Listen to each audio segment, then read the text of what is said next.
Let us begin the day with a prayer.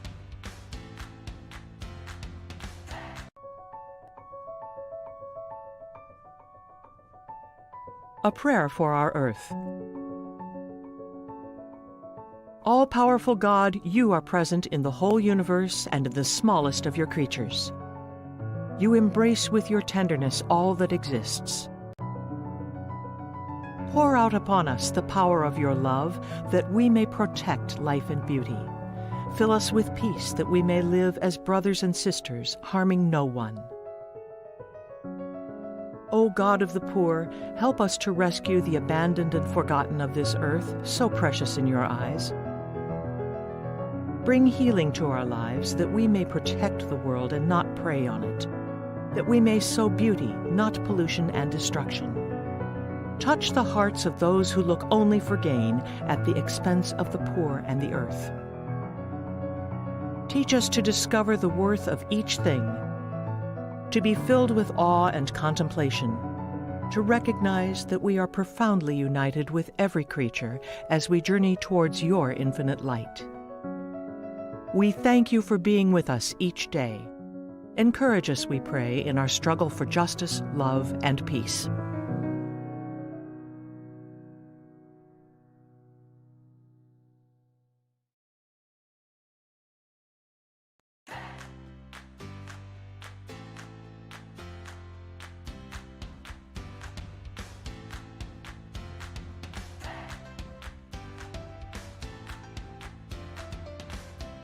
Let us now sing the Philippine National Anthem.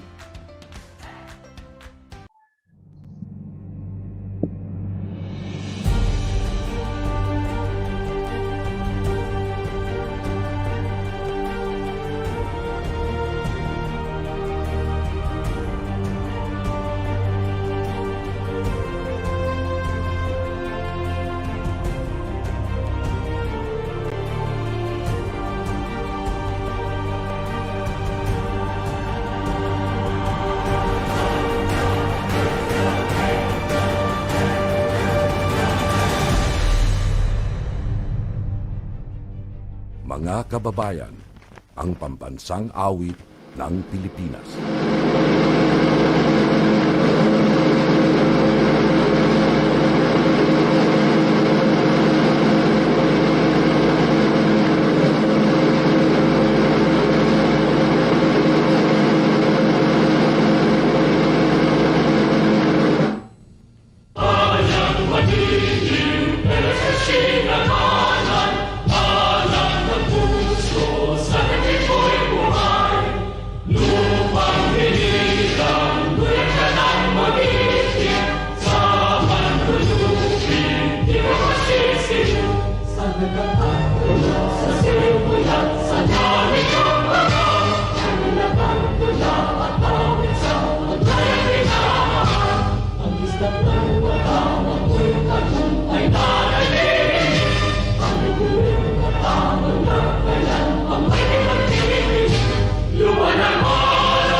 Good day, everyone. Welcome to the Learning Session 3 of the 5th National Climate Change Conference. I am Denise Gwen S. Salvador from Puto San Jose National High School, Schools Division of Nueva Ecija, Region 3.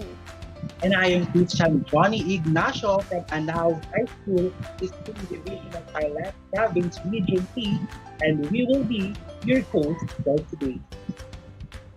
All right, before we begin, let us turn to be still and center ourselves with this mindfulness activity.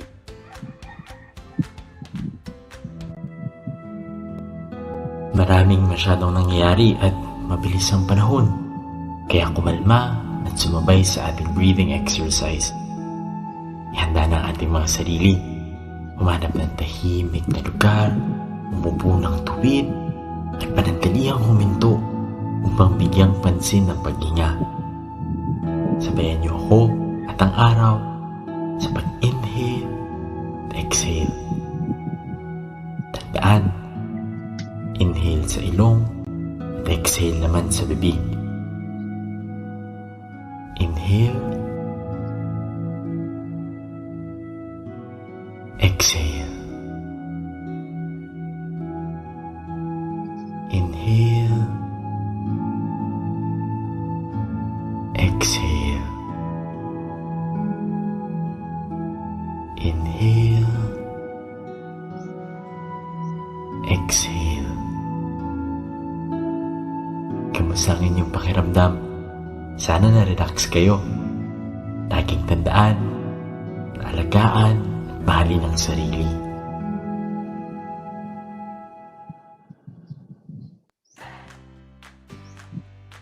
Thank you for that. Mindfulness really helps us become closer to our inner selves and to be in tune with the world around us.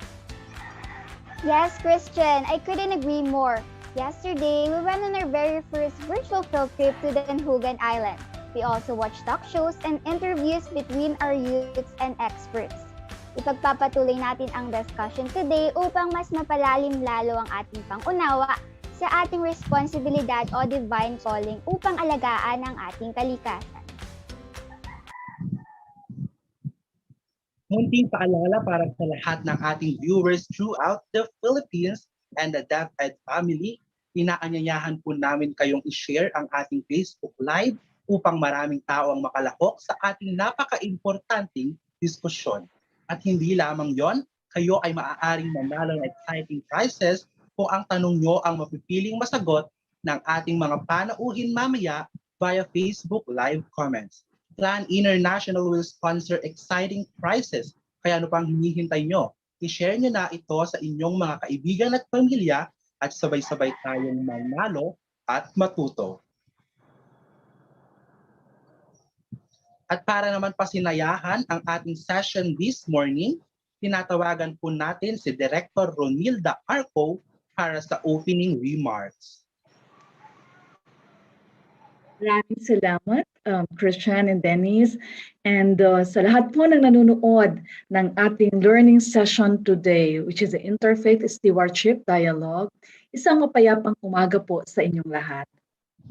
The Department of Education, through its Disaster Risk Reduction and Management Service, would like to thank everyone for celebrating with us the 5th National Climate Change Conference. In today's learning session, we will have an Interfaith Stewardship Dialogue in partnership with Laudato Si Philippines. This session hopefully will help us understand the importance and relevance of our faith in environmental stewardship. Humans and nature do indeed coexist in this planet. As is stated in Laudato Si by Pope Francis, there can be no ecology without an adequate anthropology. When the human person is considered simply as one being among others, the product of chance or physical determinism, then our overall sense of responsibility wanes. This excerpt from Laudato Si tells us that as human beings, it is our responsibility to protect our environment. Pero yung stewardship na ito po, no? As stewards, no? We have been entrusted with something that does not belong to us. The environment indeed does not belong to us, but more so, we are part of it. I think yun yung kailangan natin damhin, no, in our existence on this planet, that we are simply part of the environment of this planet. Our understanding of our humanity depends on our relationship with the environment. When we do not take care of it, we dehumanize ourselves. We lose who we are. Yes, no? Nakakabit po ang ating pagkilala sa ating mga sarili, sa planeta, sa environment. Kaya nga naman, no, our concept of development, no, the way we treat the environment as simply kuhaan, no, ng ating mga pangangailangan, no, does in fact, no, have an effect on our humanity, on who we are as people, as a person. Okay? Yung ating ugnayan, no, sa environment. No? Dito rin na ipapakita, no, yung ating pagkatao at napapalalim din nito ang ating pagkatao. Stewardship of the environment is critical in bringing about an individual becoming fully alive, fully human, an aspiration that different faiths do hold. Today, may your active participation in this learning session bring about insights, reflections, and actions toward caring for Mother Earth. We are in the midst of the most challenging crisis in history, in the 21st century, and that is climate change. Maraming hamon po ang climate change sa atin. Okay? But climate change is not simply a science, no? Because it in fact affects real people, the most vulnerable, the marginalized. It tells us of how we have actually been relating to one another. It reflects and mirrors back to us how we have actually treated the environment and each other, in fact, because it is in our relationship with the environment that our relationships with one another have also evolved, no? Kaya naman yung ating relasyon sa environment na napaka-consumerist, no? Na pinagkukuhanan lang ng ating mga pangangailangan, ng ating konsepto ng development, no? Ay ganun din ang nagiging trato natin sa kapwa, no? Sa ating mga kasamahan, no? Sa pamilya, sa trabaho, sa lipunan, no? Kaya naman, kailangan po natin mag-reflect at tignan ang pinakaugat. At ang pinakaugat ay tao, tayo. And this is where our values, our cherished principles, values that humanity do actually share, our challenge in this time of the climate crisis. May this session then bring us into collective consciousness. Kailangan po nating sama-sama ng pagbabago ng kamalayan ng ating consciousness. This collective consciousness, might hopefully will bring us change and solidarity with each other and the global community in making ourselves part of the circle of life with all life forms on earth. May this bring integration in our lives, which we all seek for, no matter what faith we hold.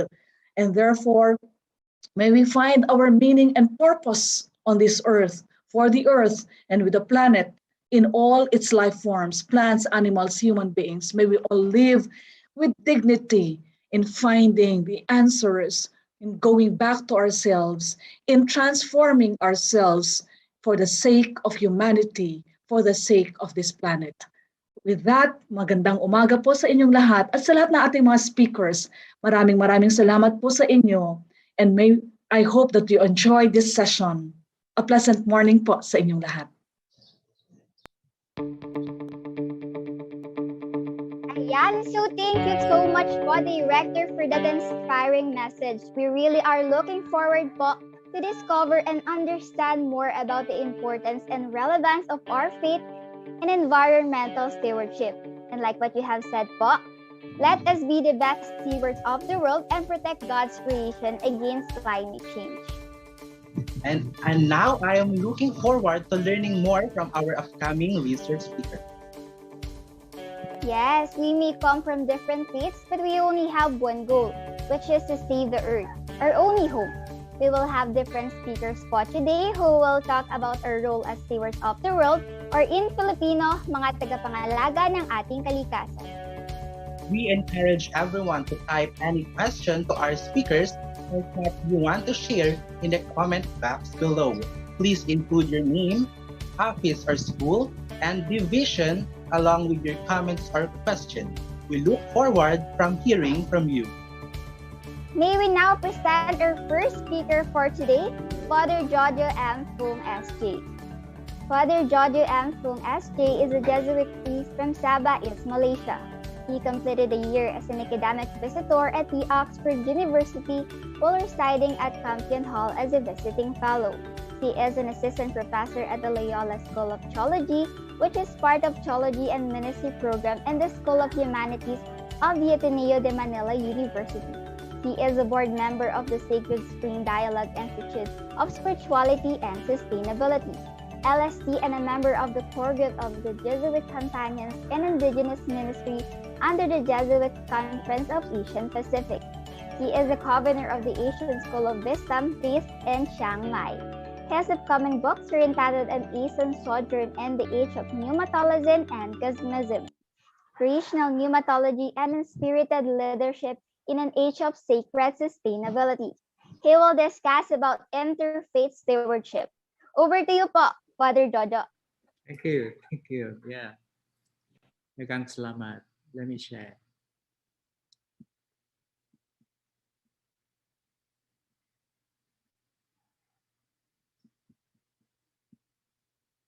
So I'm very happy to share this space, especially with all the resource persons and the young stewards that will be part of today's process. No? So my special thanks to actually the Deep Ed and of course, Pam Renilda Arco, to this 5 NCCC, especially after COP26, paying attention to climate stability, our relationship to especially to the environment. So I'm very glad that we pick up this topic right after the COP26. Wonderful. I think you and I realize the importance of, stewardship in terms of relating to the earth and the earth's biodiversity, for reasons that this is the one planet that is blue from the entire universe perspective.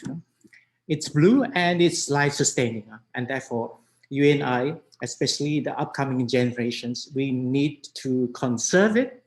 But more than that, we need to make sure that life on this planet is sustainable by ensuring that, all the biodiversities are being conserved and then they flourish so that life on this earth for human and all life forms also flourish, And therefore, I think we really need to look at the different faiths.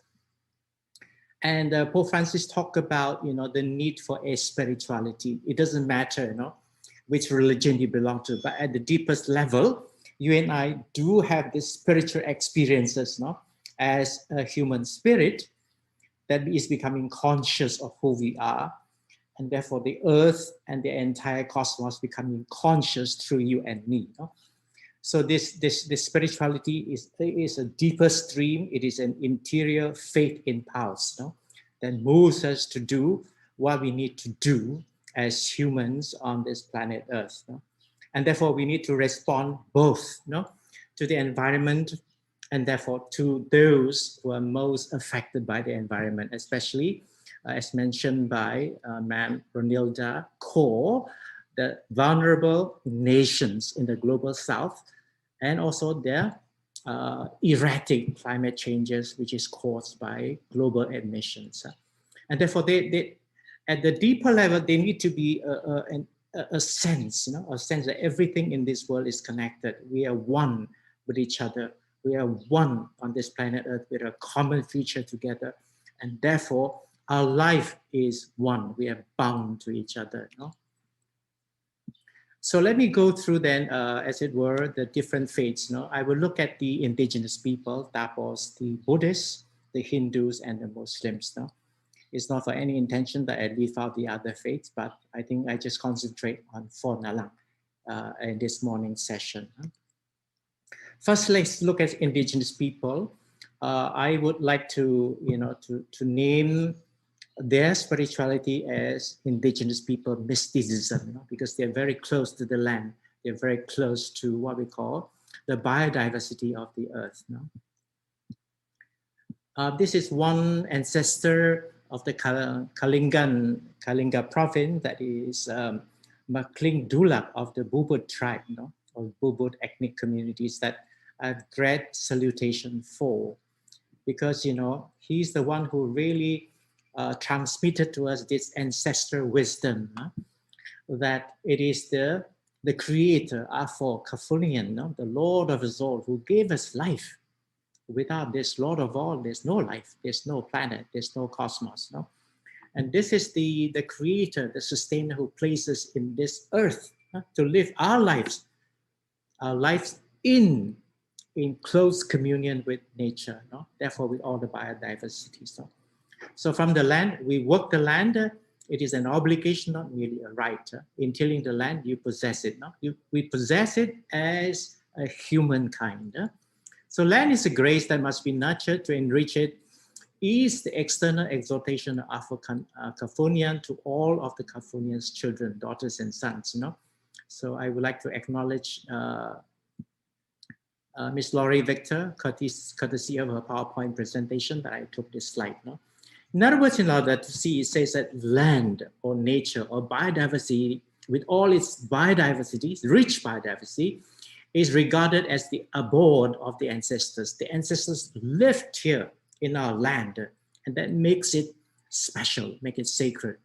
And more than that, for the indigenous peoples, in their indigenous nature or creation mysticism, nature spirits, not just the ancestral spirit, but nature spirits, according to QA means Carida Amazonia, which is written by Pope Francis in the year 2020, translated as My Beloved Amazonia.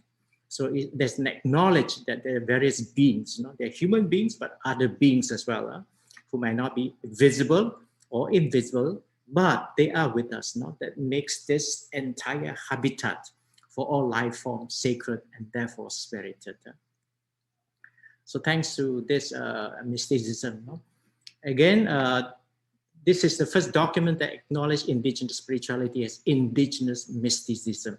That makes possible what we call the good and harmonious living between what we call culture and nature, between the humans and other life forms.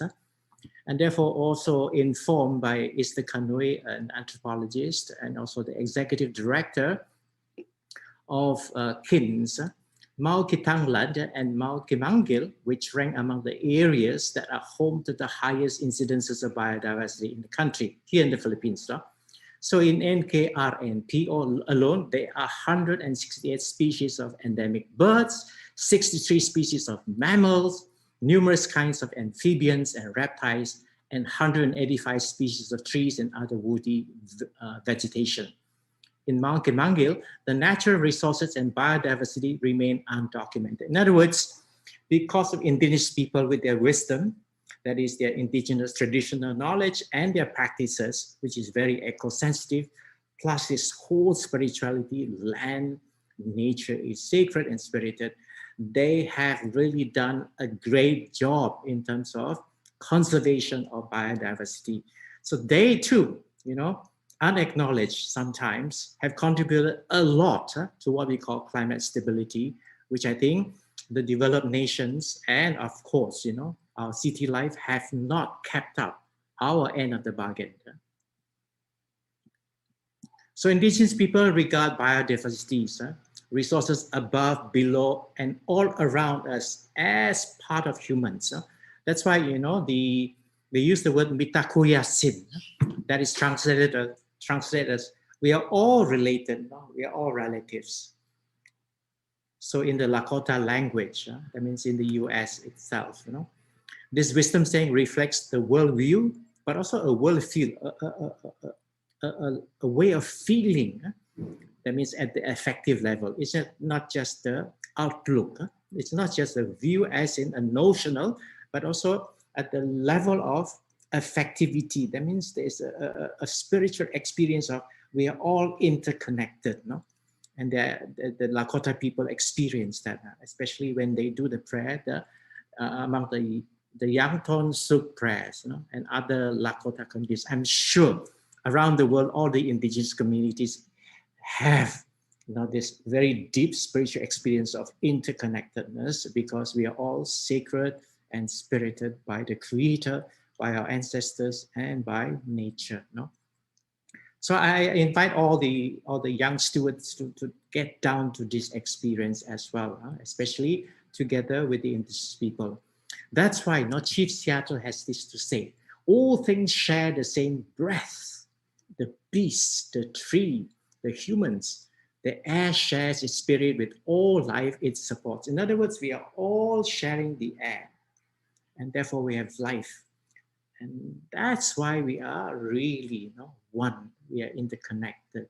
We are all relatives, according to indigenous mysticism.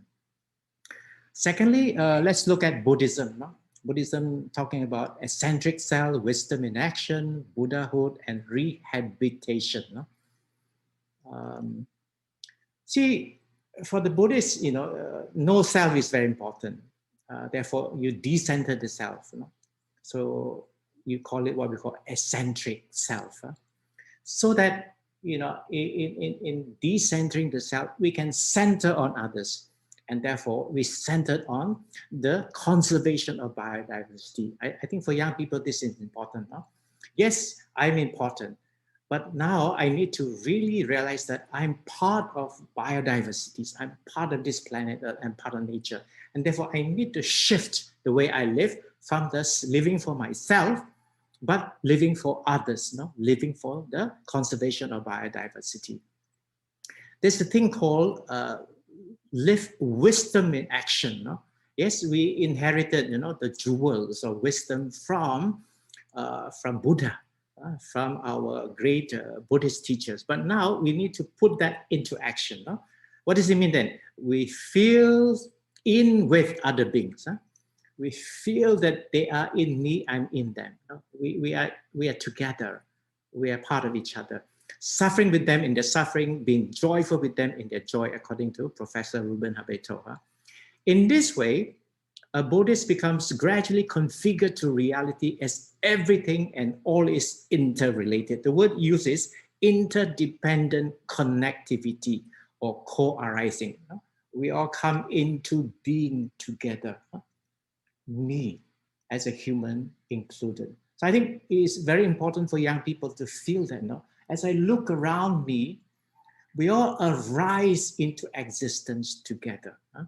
So therefore, even Buddha is part of this, coming into life together of the entire reality of the cosmos.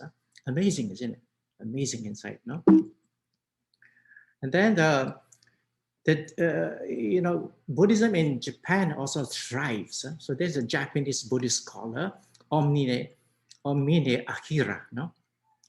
Beautifully said, no?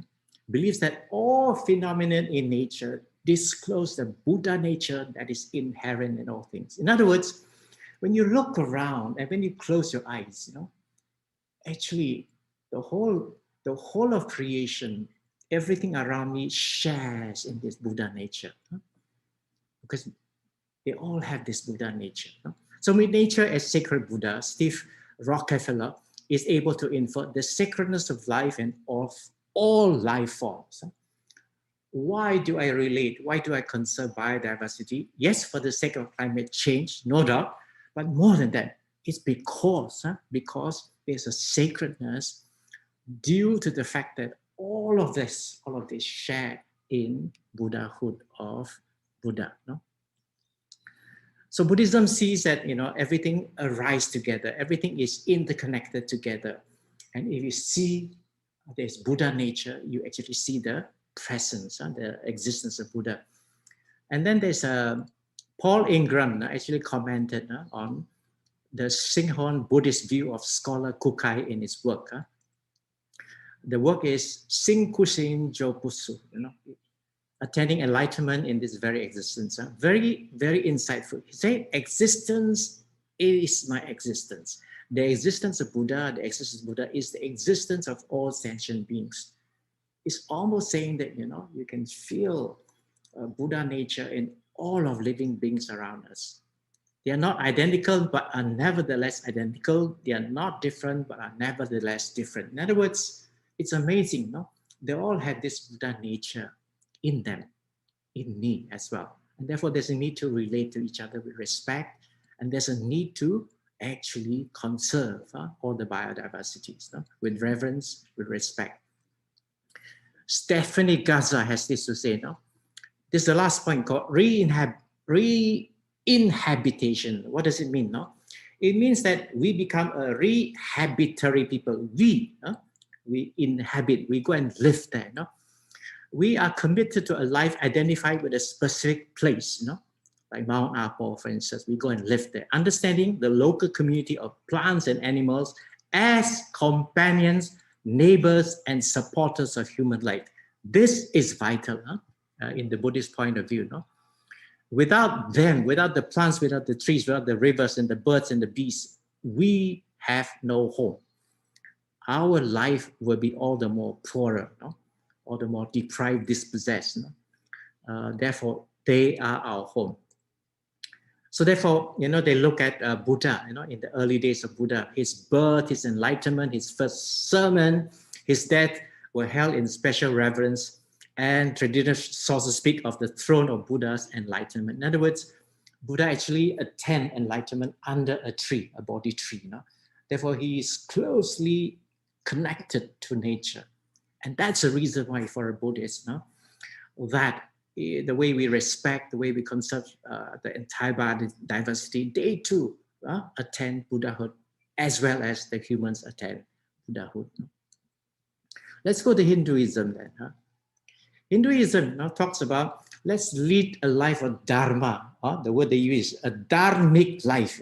That means we engage in actions that will maintain and promote social well-being and a part of personal flourishing, both now and eternity. In other words, the way we are as somebody who is a person of the connectivity with the biodiversity also promotes a social order, a kind of society, local, regional, and global, that will conserve biodiversity to ensure climate change. Therefore, you also maintain what we call a cosmic balance. That's amazing. So what we do as individual in relation to biodiversity affects the entire cosmos as well. That's a great insight. In Hinduism, they said that the supreme Lord and being called Vasudeva Sarvam resides in all being and is the innermost reality of any creature. That's why for a Hindu, to see all of this reality around us, to see all of nature, is to realize that the supreme Lord and being resides here. So therefore, the air, the fire, the water, the earth, the planets, all creatures, direction, trees and plants, to the rivers and seas are organs of the Supreme Lord and they deserve our respect and reverence. Amazing, huh? They are organs of the Supreme Lord, of the Creator. Amazing insight. Mother Earth, yes. Mother Earth actually is a community of humans, animals, and all living beings. That's amazing, So Mother Earth, for them, is not just for the humans alone. And it's very interesting that all species are of equal value. And then Mother Earth has not accorded any one species special authority over other species. So humans do not have the authority to destroy the environment at the expense of others, including their own kind. No destructive attitudes or actions at all. If at all, it should be conservation, with respect and reverence of the biodiversity, for the sake of climate change, for the sake of respecting the presence of the Lord Creator. So therefore, we behold with reverence, Dharma. Dharma is actually a dynamic reality that's imbued with the omnipresent Lord that binds all things together. And therefore, you get a sense that in Hinduism, because the Lord Creator is omnipresent in all these things created, including humans, all of us are interrelated. Amazing insight. So it comes back to Laudato Si as well. So therefore, it is so important that if you live a dharmic life, a righteous life, a life of integrity, honesty and transparency and conservation, then you also must ensure artha. You must ensure there's artha. The artha is referring to political and economic prosperity. Yeah. There's karma, freedom from sexual pleasure. There's dharma, the moral and ritual duties that bring about righteousness and justice to all kinds. There's moksha, liberation from all forms of suffering and disordered attachment of this world. In other words, you live these four values, but you ensure that it is also part of our society. That's amazing. So it's not for self, but it's for the entire society. Therefore, there's a need for every Hindu to have this inner purification of our greed, our exploitation, our abuse, mistreatment, our defilement of nature. In other words, we live undefiled, we live unpolluted, we live actually pure, we live holy. In other words, we live a sacred life, we live in close communion with all biodiversities. So one of the great Hindu philosophy poet is Rabindranath Tagore. See, he has this poem called In Praise of the Trees. O tree, life founder, you heard the sun summon you from the dark womb of the earth. At your life's first waking, your height raised from the rhythmless rock, the first hymn to light, you brought feeling to harsh, impressive desert. In other words, the feeling that the trees give life. In other words, even all the biodiversity give life, give us life, give this planet life. And you can bet it also, gives life to the entire cosmos too. A fantastic mystical insight, in terms of the importance of trees around us. Islam, in terms of Amanat, Tawhid, Fitra, Mizan, and Khalifa. Now, Amanat is very important, the whole thing about trust. Allah, who is the real creator, owner, and sustainer of all reality, trust, and trust this entire cosmos to us, with all the stars, the sun, the hills, the trees, the animals, and a great number among humankind. So nature is actually, if you look around us, for a Muslim, the whole of nature submits. So the word Muslim is used for nature. It's not just for the human beings. No?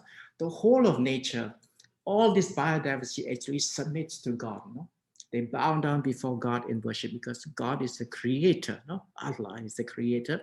And therefore, all of this around us, including we are the reflection of this creator in our midst. No? So that's a great mystical insight indeed, in terms of. Now we go to Tawhid. Tawhid has to do with the sense of unity, unity of God, unity of humanity, the unity of creation. We are all united in the sense that we are all interrelated. So according to Asad Ali, he said that, decide and talk about nature as a process associated with the sacred. Again, it comes back to that sense. Nature is sacred, yes, because it is united to the creator. The whole of the world reflects this sacredness because it is the trust of the creator to all of us. So not only reflects sacredness, but wisdom, the will of the creator, the creative power of the creator, the grace or barakat of the creator, the entire creation, earth, nature, biodiversity reflects the all sacred Allah, Al-Qudus. So nature is a sign of God, medium for remembrance. Really, in other words, the entire creation, earth must lead us back to the creator. So that we open ourselves, we submit ourselves in reverence of the creator. So great insight. Very fantastic. And fitra. Fitra is the primordial nature of things and of nature of creation. And therefore, it's so important then, if we live on this sense of fitra, we live as Allah. That means we are servants, servants of the divine beloved, Al-Rabubiyah. So we are the servants and we live in environmental integrity. So that the servants take no more than what is necessary in order to show a respect for the privileges of other species and a desire to preserve and protect creation in all its various forms. In other words, you don't live in greed. You eat what is needed to keep yourself alive in communion with nature. You don't take what is more than necessary.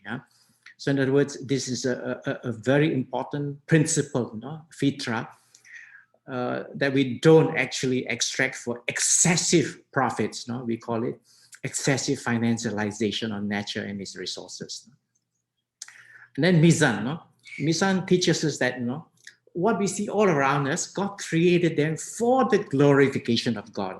And who are we? We are, yes, the servants. We are actually entrusted as vice regents to oversee, to care for.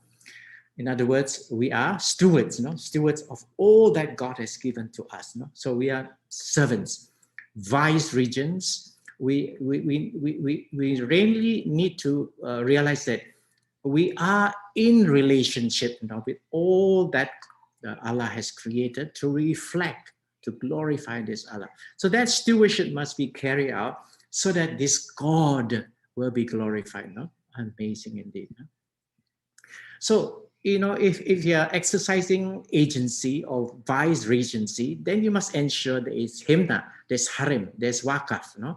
Himna is you set up a whole gamut of conservation zones, either by the community or by the state for the purpose of protecting land and species of flora and fauna. So there's a principle, that if you are a Muslim and you submit to Allah, the entire universe and creation submits to Allah and reflects the creator, then you must conserve places, places for the use of the community.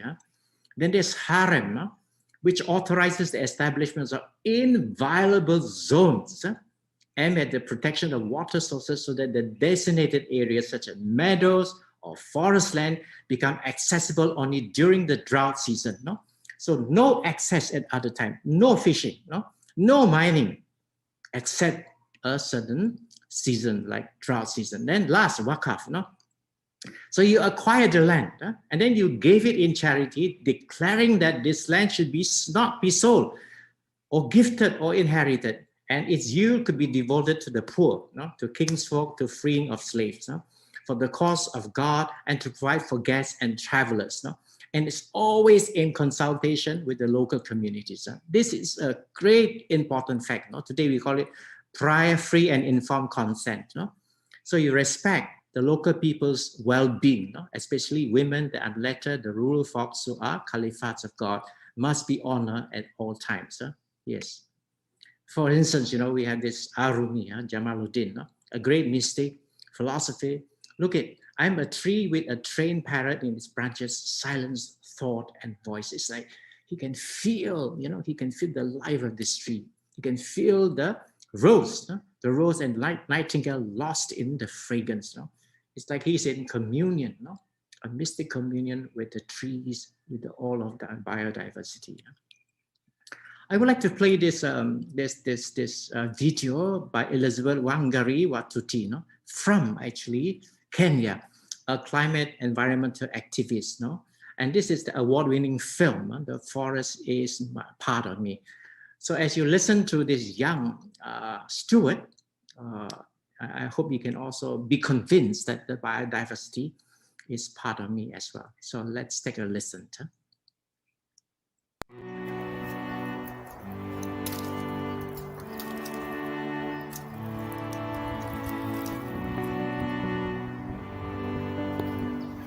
The forest is a part of me. The forest is essential for life on Earth. It produces the oxygen we breathe and drinks the carbon dioxide that's warming our planet. It slows down climate change. Forests also breathe, listen, and answer. They are home to 80% of the world's terrestrial biodiversity. They are home to me. I grew up in the most forested region in Kenya. Trees ahead, bushes beside me, the fresh breath, whistling winds around tree trunks, trees lashing and crashing against each other like drumsticks in the hands of a giant, birds singing, the frequent rains, the sun rays making their way through green leaves. There's that special feeling of peace and tranquility in nature at its most pristine. Clean streams and rivers flowing through the forests shielded by the natural cover from trees.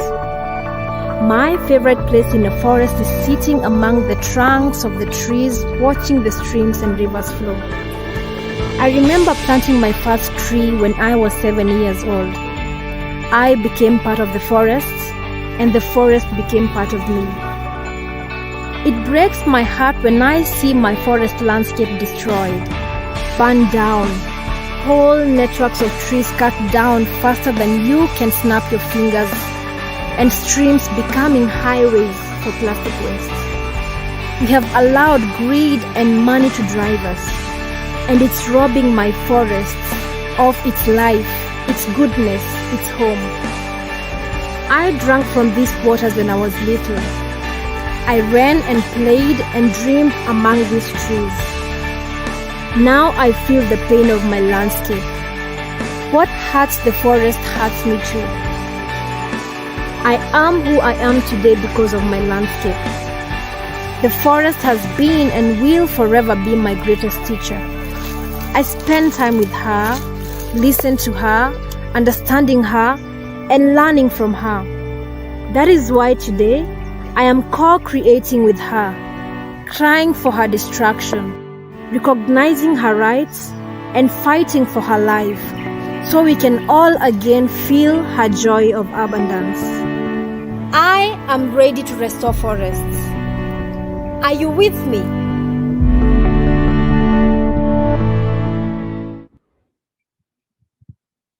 All right, thank you. Yeah, thank you so much. Thank you.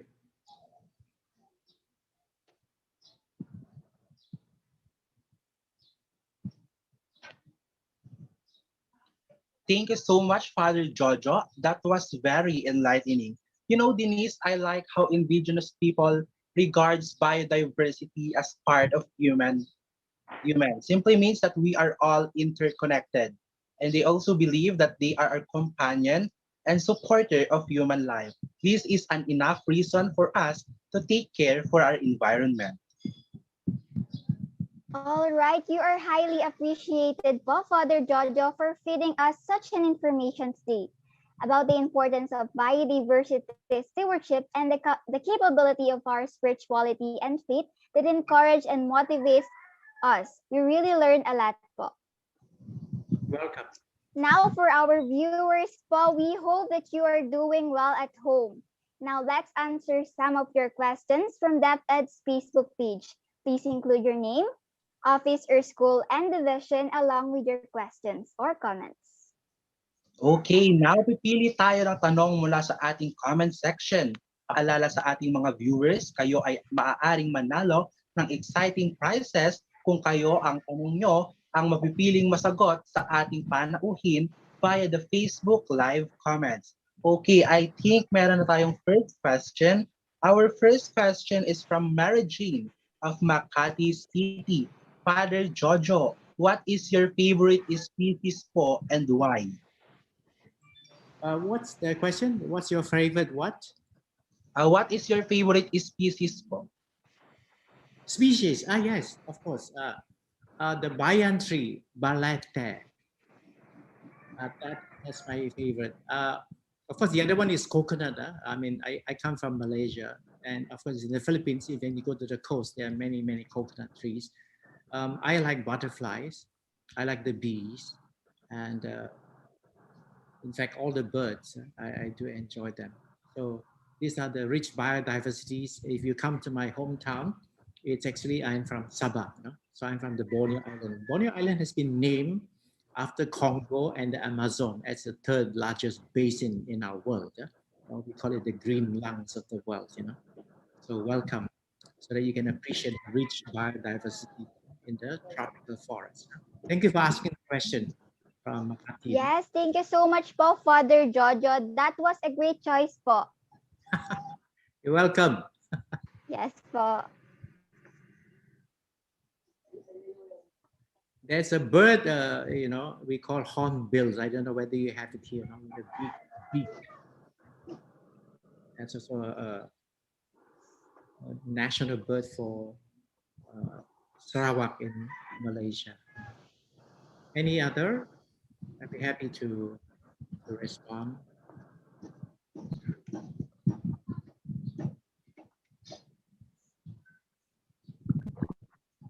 Okay, our next question is from Sheena of Dipolog City.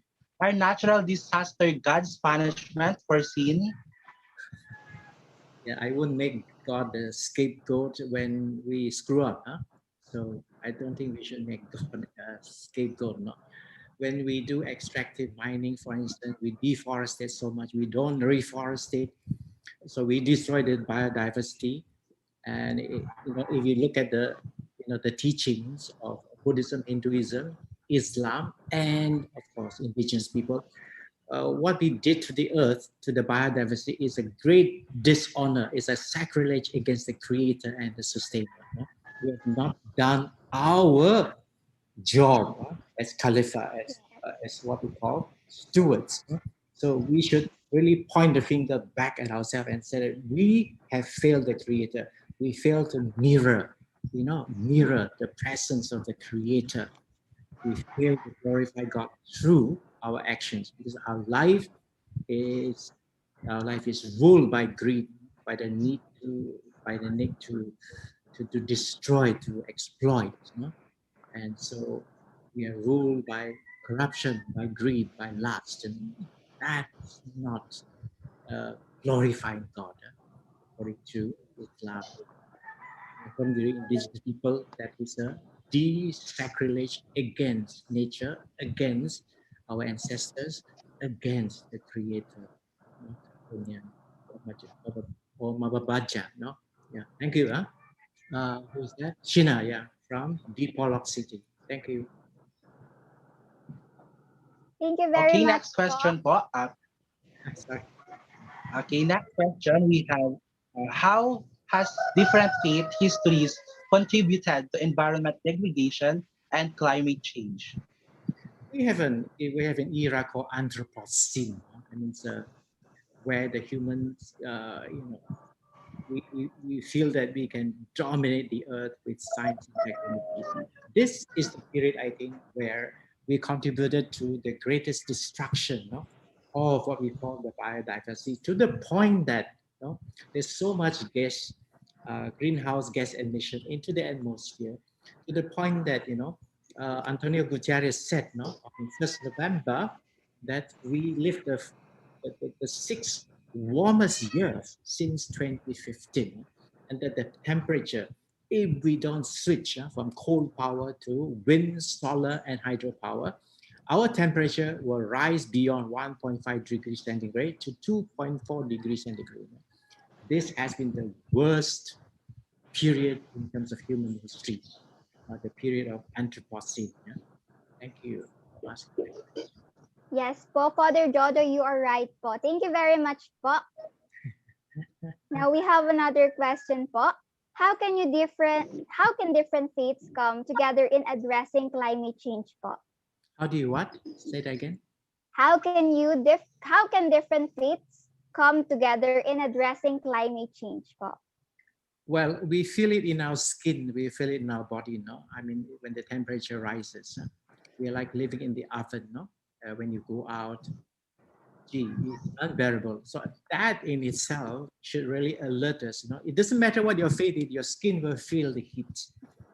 If the temperature rises from 1.2 degrees to 1.5 tapos to 2.4, my goodness, everyone, whether you are in this faith or that faith, we will feel it. And therefore, because of the feeling of the climate change, you and I need to do something. So hopefully that, because of this session called Interfaith Stewardship, our faith will inform us to want to really feel the Buddhahood of nature, feel that this whole creation, this whole earth is the mirror of God. That what I do, how I live should be righteous and just, and sustainable. So that my life together with the entire biodiversity is really glorifying God. If that's the way we live, I think we can work together because we share a common feeling that the earth is getting warmer. This is not right. It will burn us all up. So I think, irrespective of which faith, we need to say to each other, look, we're going to inherit this earth as young people, and our children to after us. So according to Pope Francis, we inherited a garden. Shall we pass on to them a desert? And I ask the question, shall we pass on to them a living hell? Thank you. Yes, thank you so much po, Father Jojo. Now for our last question.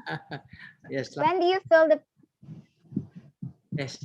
When do you feel the presence of God the most? When you are with nature po? Yeah, I have a slide where I show that. Let me just. I don't know whether I have this slide. When you sit with nature, kanon, no? Here, you sit with nature, no? And then you say, Yes po. hey, you are sacred, you are divine. I'm sacred, I'm divine. We are both sacred and divine. And then as a Buddhist, I can feel the Buddhahood, the Buddha nature in you and in me too. So if we can do this, I think it will help. You are part of me and a part of you. So I believe that this is a very simple exercise. In people of all faiths, it's like breathing exercise. Everyone of every faith can do that. So I believe the young people breathe in and out. If we don't have air, we won't be able to survive. So if air is so a part of us, why don't we also, sit with the tree, sit with the flower, sit with the calamansi tree or the papaya tree, and then, or hold the fish, or hold the fruit, and then do this exercise, so that we feel connected with the biodiversity of the earth. Yeah. Thank you so much. Maybe I have a video to show all of you. the young people, if you are listening in, you're also going to vote. I hope you register yourself. No? So the last video show a young person saying that, you must be whole. You must, hold our leaders accountable. No? If you elect them into office, if they are sitting in different, positions of power, make them accountable. Ask them, what's your manifesto? No? Are you really taking care of the biodiversity, or are you destroying them? No? What are you? Where do you stand? No? So let's play the last video. Huh? Maybe that's a good way to end. Huh?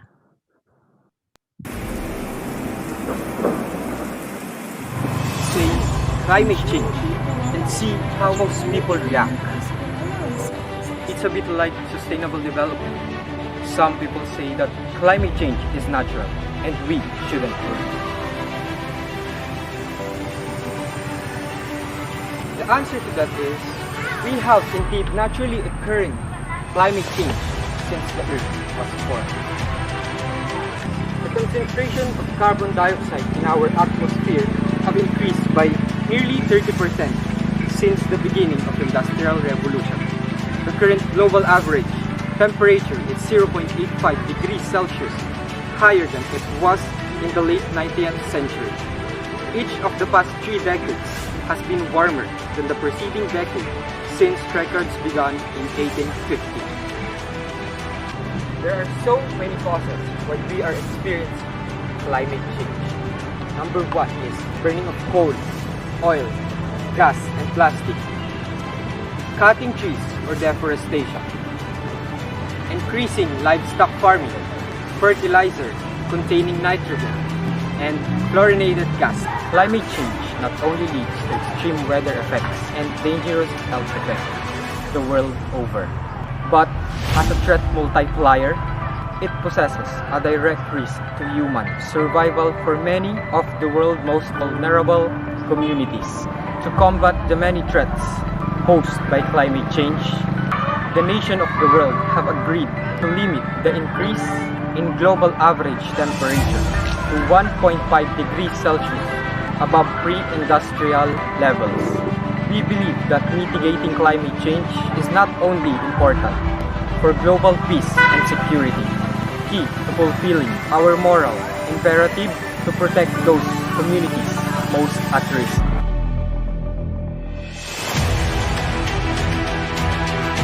Everybody have the power to change their future.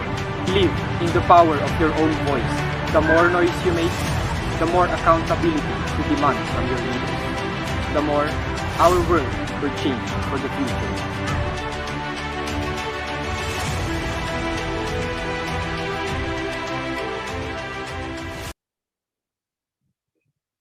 Thank you. Daghang salamat. Thank you, Father. Thank you so much, Bob. Okay, thank you for everyone who submitted their question and shared their thoughts. It's nice to see young people engage, asking important questions, and taking responsibility in restoring our world. We will have a quick 5-minute break as we watch some of biodiversity conservation and climate stability pledge you have submitted. We'll see you again shortly.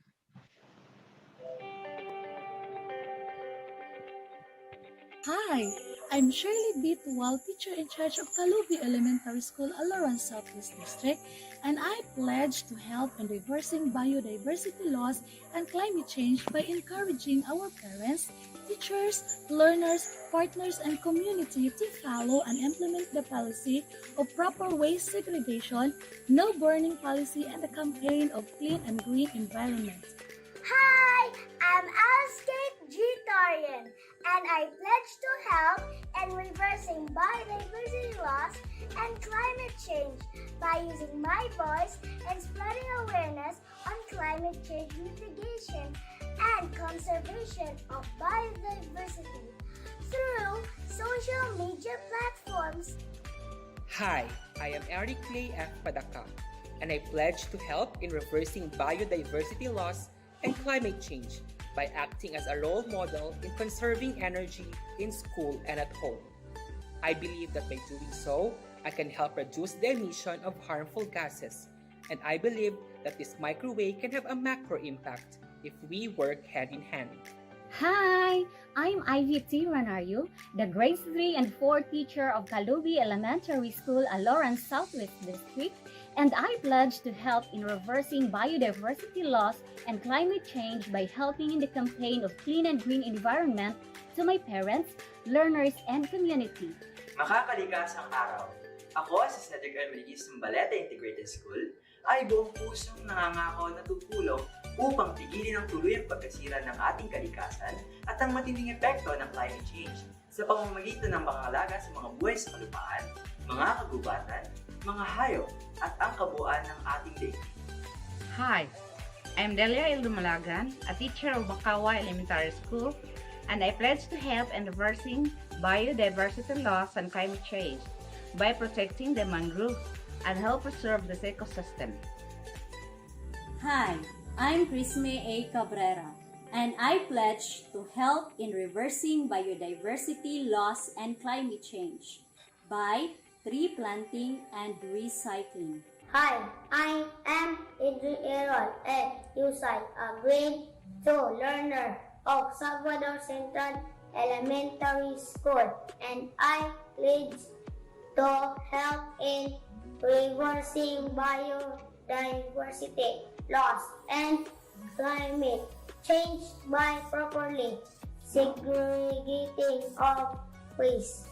Hi, I'm Edna Ruma, and I pledge to help in reversing biodiversity loss and climate change by planting flowers and fruit trees inside the school grounds to attract bees, butterflies, insects, and birds to dwell in this place.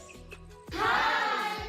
We from Manayakan Elementary School do hereby pledge to help in reversing biodiversity loss and climate change by recycling, by sustainable products, drive green, protect local habitats, and make wildlife welcome, go package free, composting, volunteerism, stand up and donate. Hi, I'm Jeffrey Pido, and I pledge to help in reversing biodiversity loss and climate change by segregating waste materials like biodegradable and non-biodegradable. I can also influence my students to do this in their community. Hi, I'm Esther Jalusi Mamaklay from Ilocos Norte National High School, and I pledge to help in reversing biodiversity loss and climate change by promoting utilization of renewable resources. This would lead in decrease of greenhouse emissions, diversification, and conservation of energy. Hi, I'm Julius Pajarillo, and I pledge to help in reversing biodiversity loss and climate change by volunteering in organizations in our community that are working towards the rehabilitation of our environment like tree planting and caring, clean and green program, coastal cleanup, and advocacy campaign to reuse, reduce, and recycle. Together. Together. Together. Together. Together. Together. Let's decide. Let's decide. Let's decide. Let's decide. Let's decide and act now. And act now. And act now. Right now. Right now. Right now.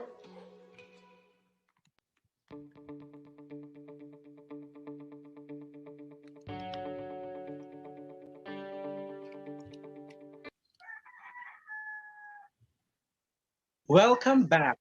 Next up, we invited resource person from different faiths to give us their faith-based perspectives on biodiversity stewardship and sustainability.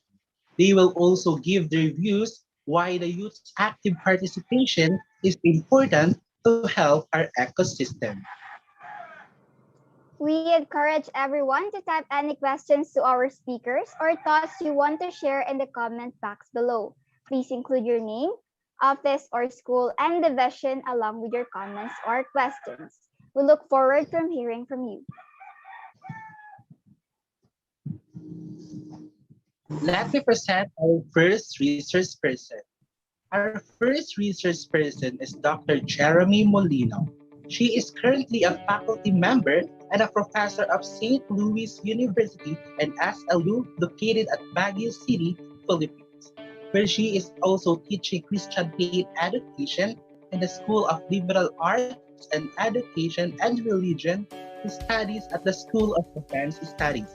She earned her Bachelor of Arts Elementary Education, major in Religion and Values Education at Coluban College, Olongapo City in 2004.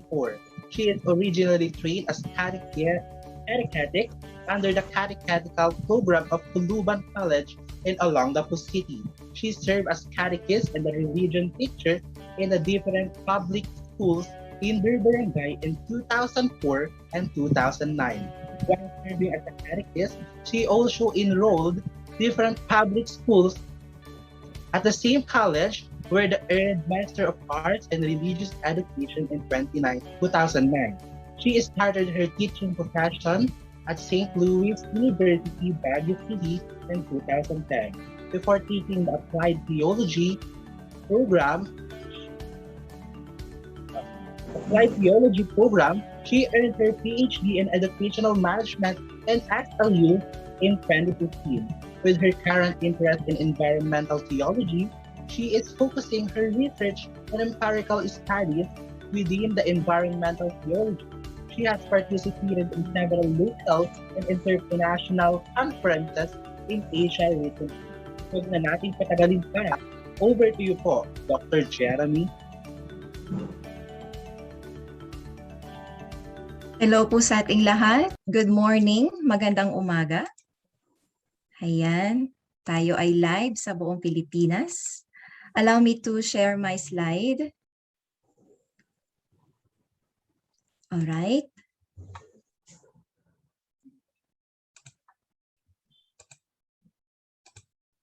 This sharing is an exploration of the basis of an interfaith stewardship.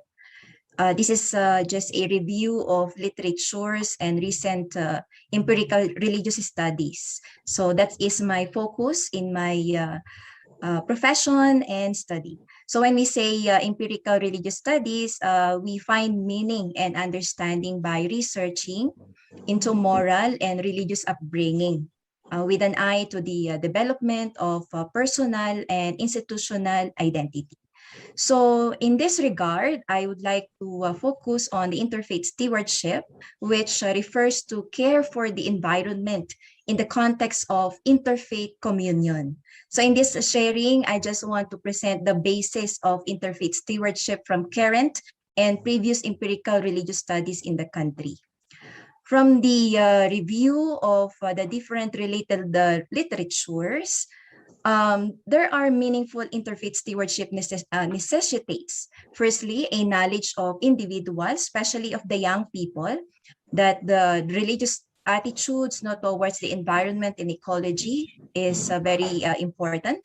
Secondly, it must be informed by levels of individuals, including the young, that the awareness about environmental issues and problems has to be highlighted. And thirdly, interfaith stewardship should acknowledge the contributions as well as challenges of the diverse religious positions towards the environment and ecology. So itong tatlong ito has to be considered provided the direction of any meaningful interfaith stewardship among us and also of the youth in the country. So why we have to include the youth? Bakit kailangan nating idagdag ang mga kabataan sa ganitong usapin? We have seen how organizations and individuals have taken steps to address environmental issues.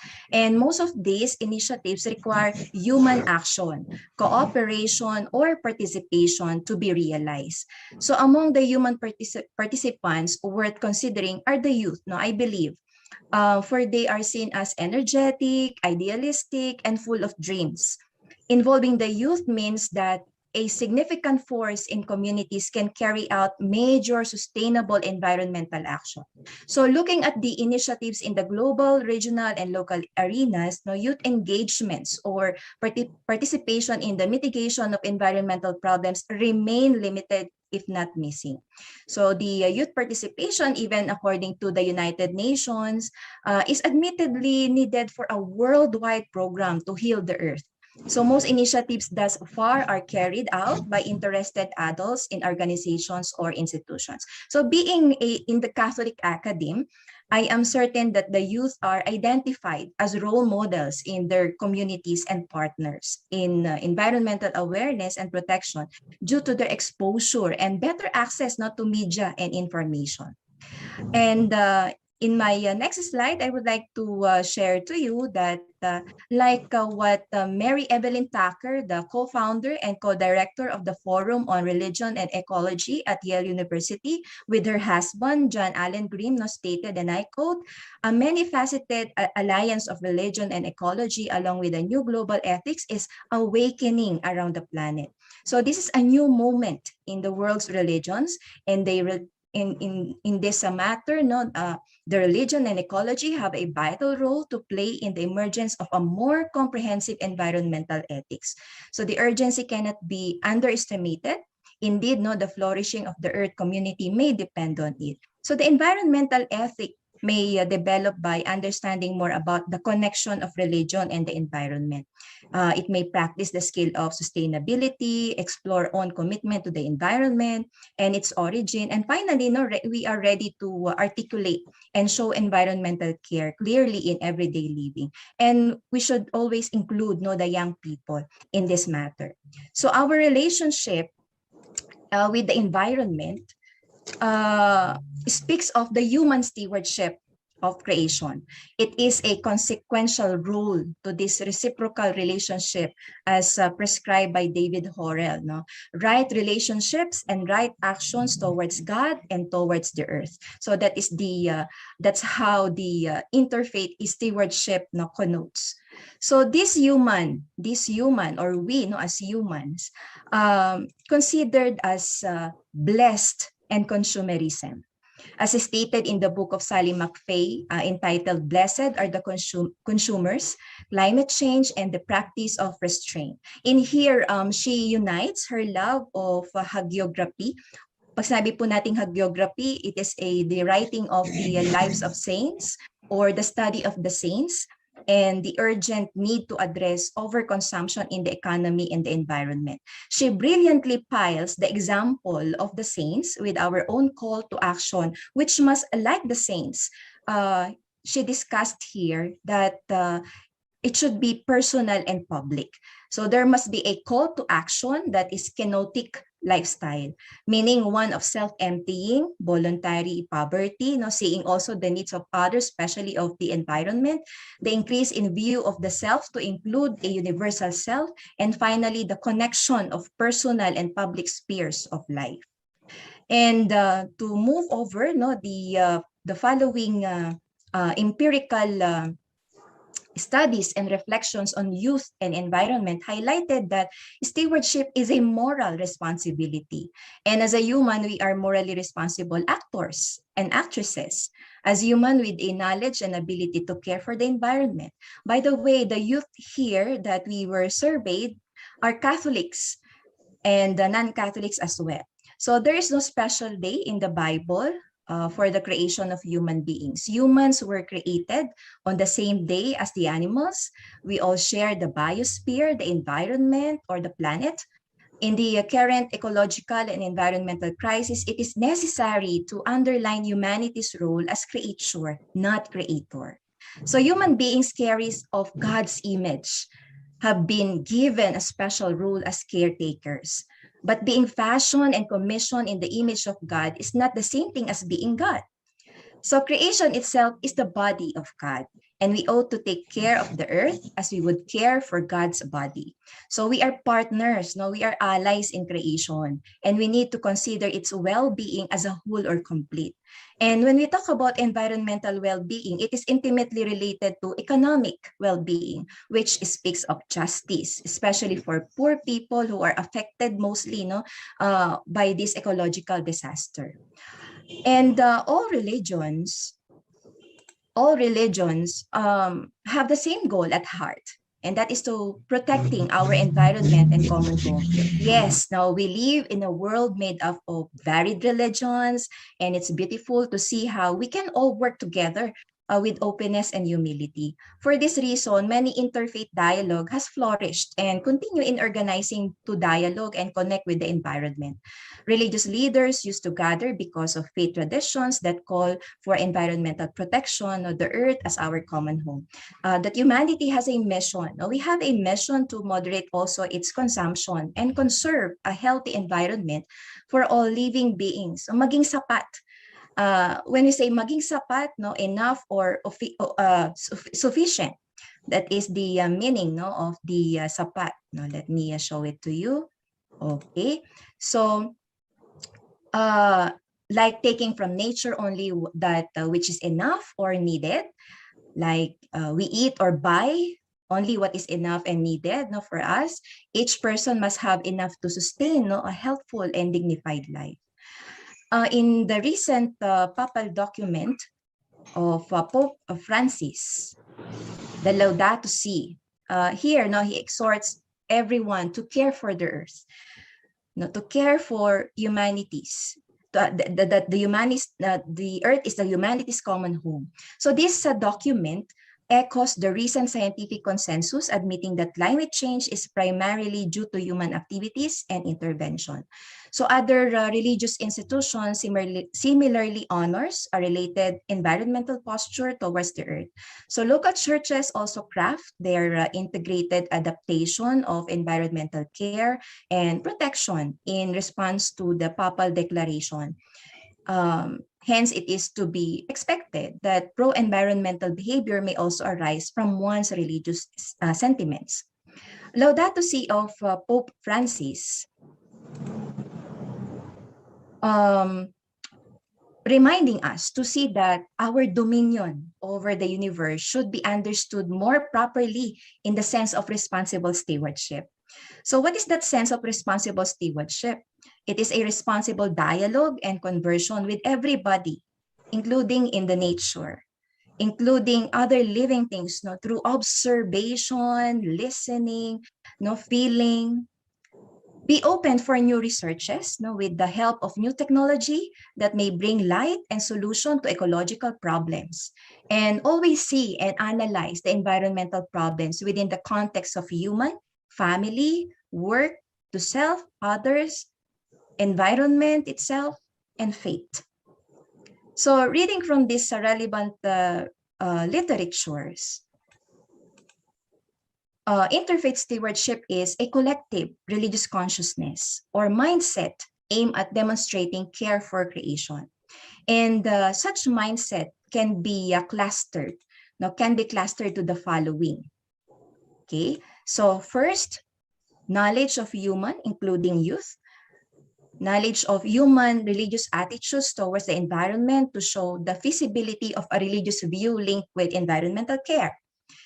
Second, the levels of human, including the youth, the awareness about climate change issues to assess how might each or one enter into a larger dialogue with religious communities.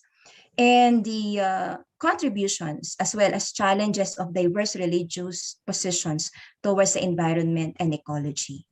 So by understanding each of the three clusters, an interfaith sense of stewardship has to be first, kailangan natin itong i-promote, itong interfaith sense of stewardship. And second, syempre, kailangan natin siyang i-pursue. That's why we have this kind of dialogue. And of course, we have to sustain this. Even face-to-face na, no? Pag dumating na yung face-to-face, i-sustain pa rin natin siya. And I think we need the possibility of kenosis. Pag sabi natin kenosis, no, it is a way of emptying ourselves, restraint, pulling back, no, sharing, no, reciprocity, interrelationship, no, giving space to others, to our nature. Because interfaith stewardship is not just the work of religions and tribes, but we are working together. So it is very important to reflect on that we are working together, all of us, the whole of the earth community. To end my sharing, let us be reminded that the Lord is good to all. He has compassion on all He has made. The Lord is faithful to all his promises and loving toward all he has made. That is from the book of Psalms. Now it's about time to return the favor. Let us be compassionate and loving toward all God has made. Thank you for listening.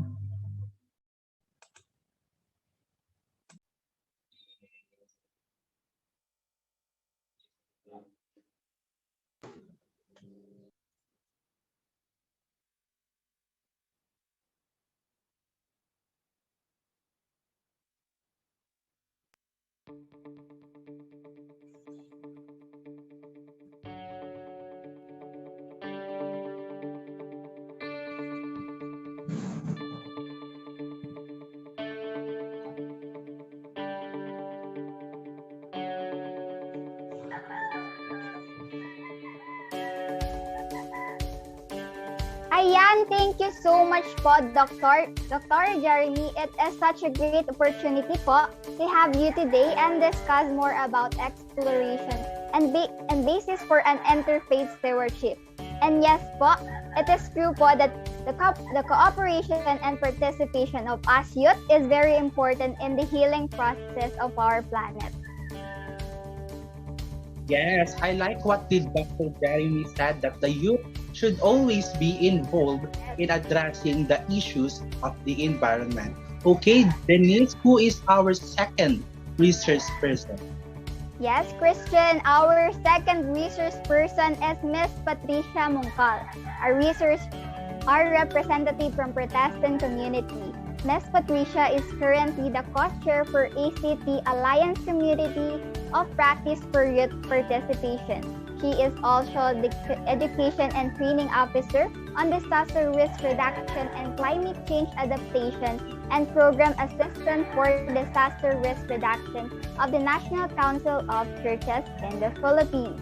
Ms. Patricia graduated with a distinction of cum laude from the University of the Philippines, Manila under the Development Studies program.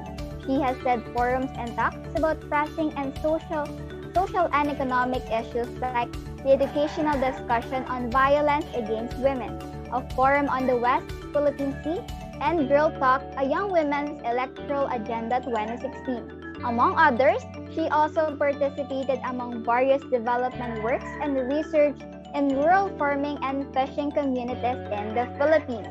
Once again, Ms. Patricia Mungkal. Ms. Patricia, you may now take the virtual stage. Hi everyone! Magandang araw po sa ating lahat.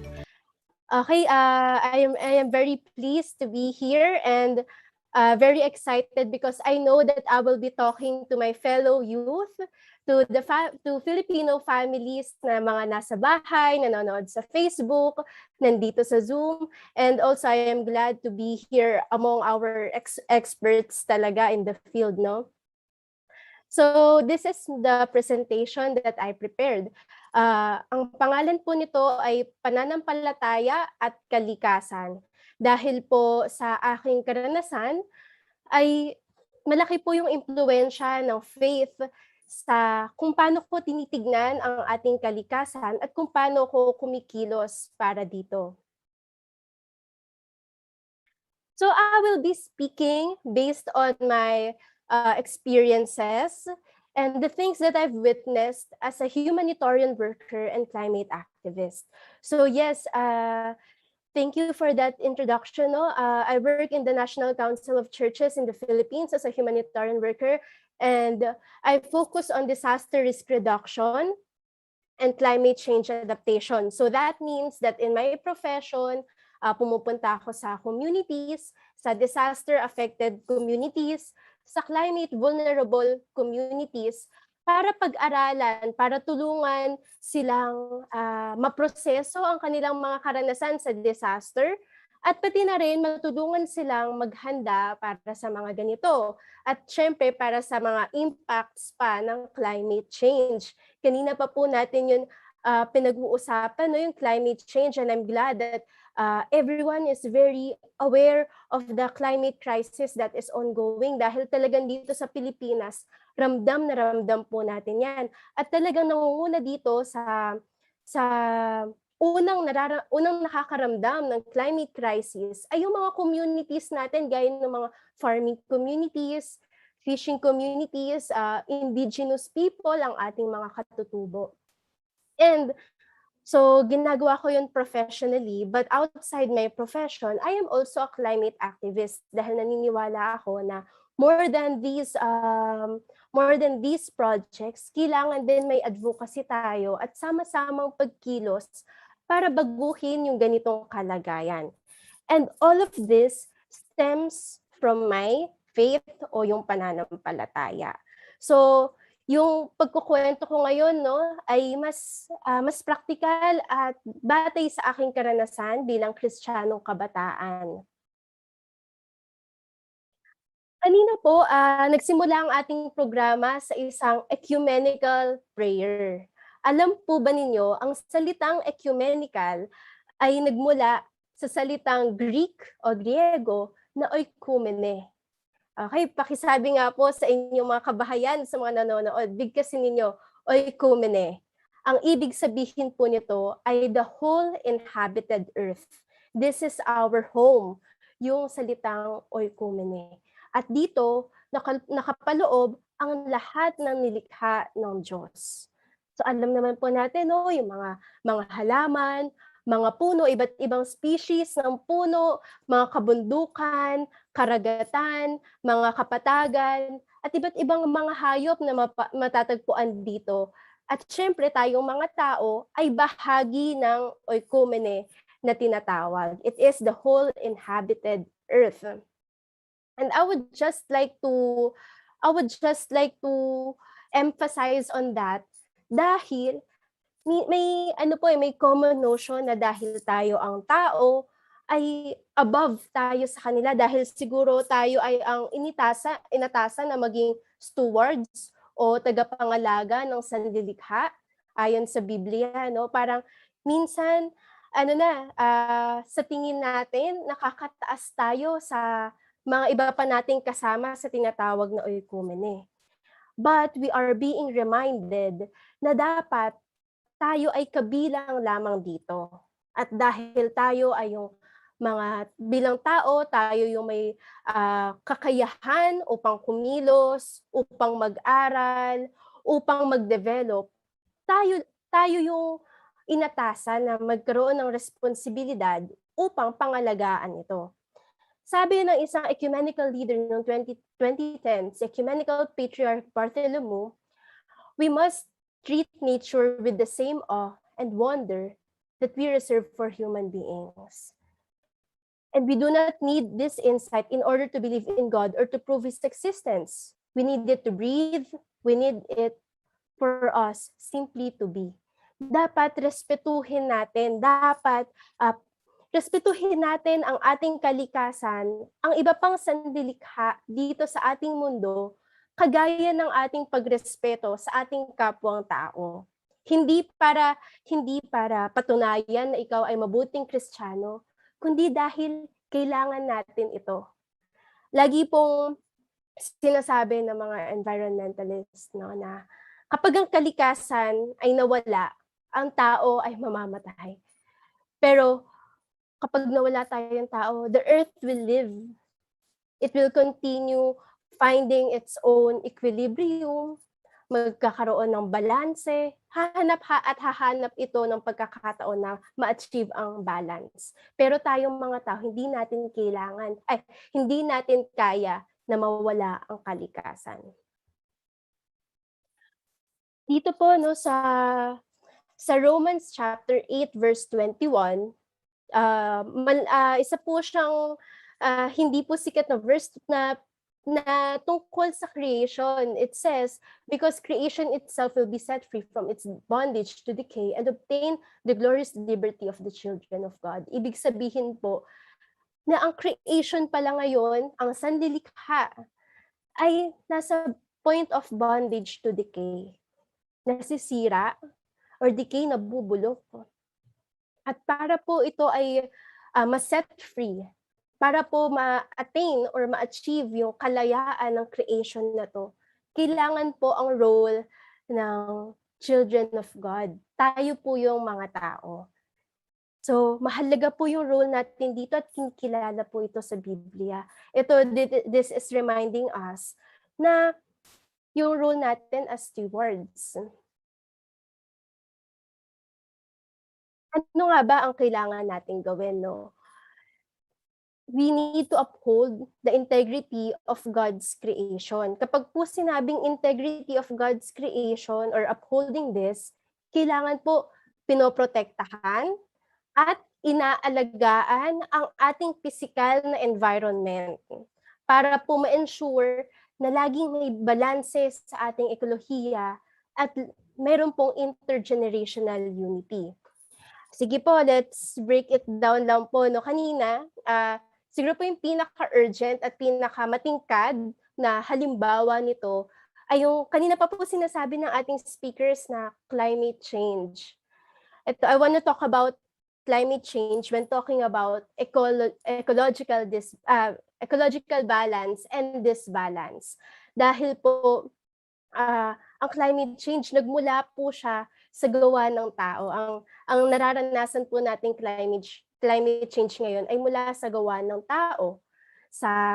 Mainly po, ang pag-init ng mundo ay dahil sa ini-emit na carbon, ibinubuga ng mga industriya, binubuga ng mga pagawaan, at marami pang iba, no? Pero this is one of the top drivers of climate change. At imagine po ninyo, dahil sa ganitong gawain, ay marami na pong naapektuhan mga tao, mga hayop, kagubatan, dahil lang po sa ganitong mga pangyayari. Nakikita po natin dito yung interconnectedness of our nature, na lahat ng parte ng oikumene o sanlilikha ay magkakaugnay. Kaya po kapag nagkaroon ng disbalanse dito, naapektuhan ng lahat. At isa na nga po dito, yung pangyayari ng climate change. And when we talk about integrity of God's creation, ito rin po pala ay usapin ng intergenerational unity. Kaya po napakahalaga ng event na to kung saan ang mga estudyante, ang mga kabataan ay nandirito at nag-aaral, nakikinig, kasama ang kanilang mga pamilya, kasama ang mga guro. Dahil ang integrity of God's creation ay usapin din na lahat ng henerasyon.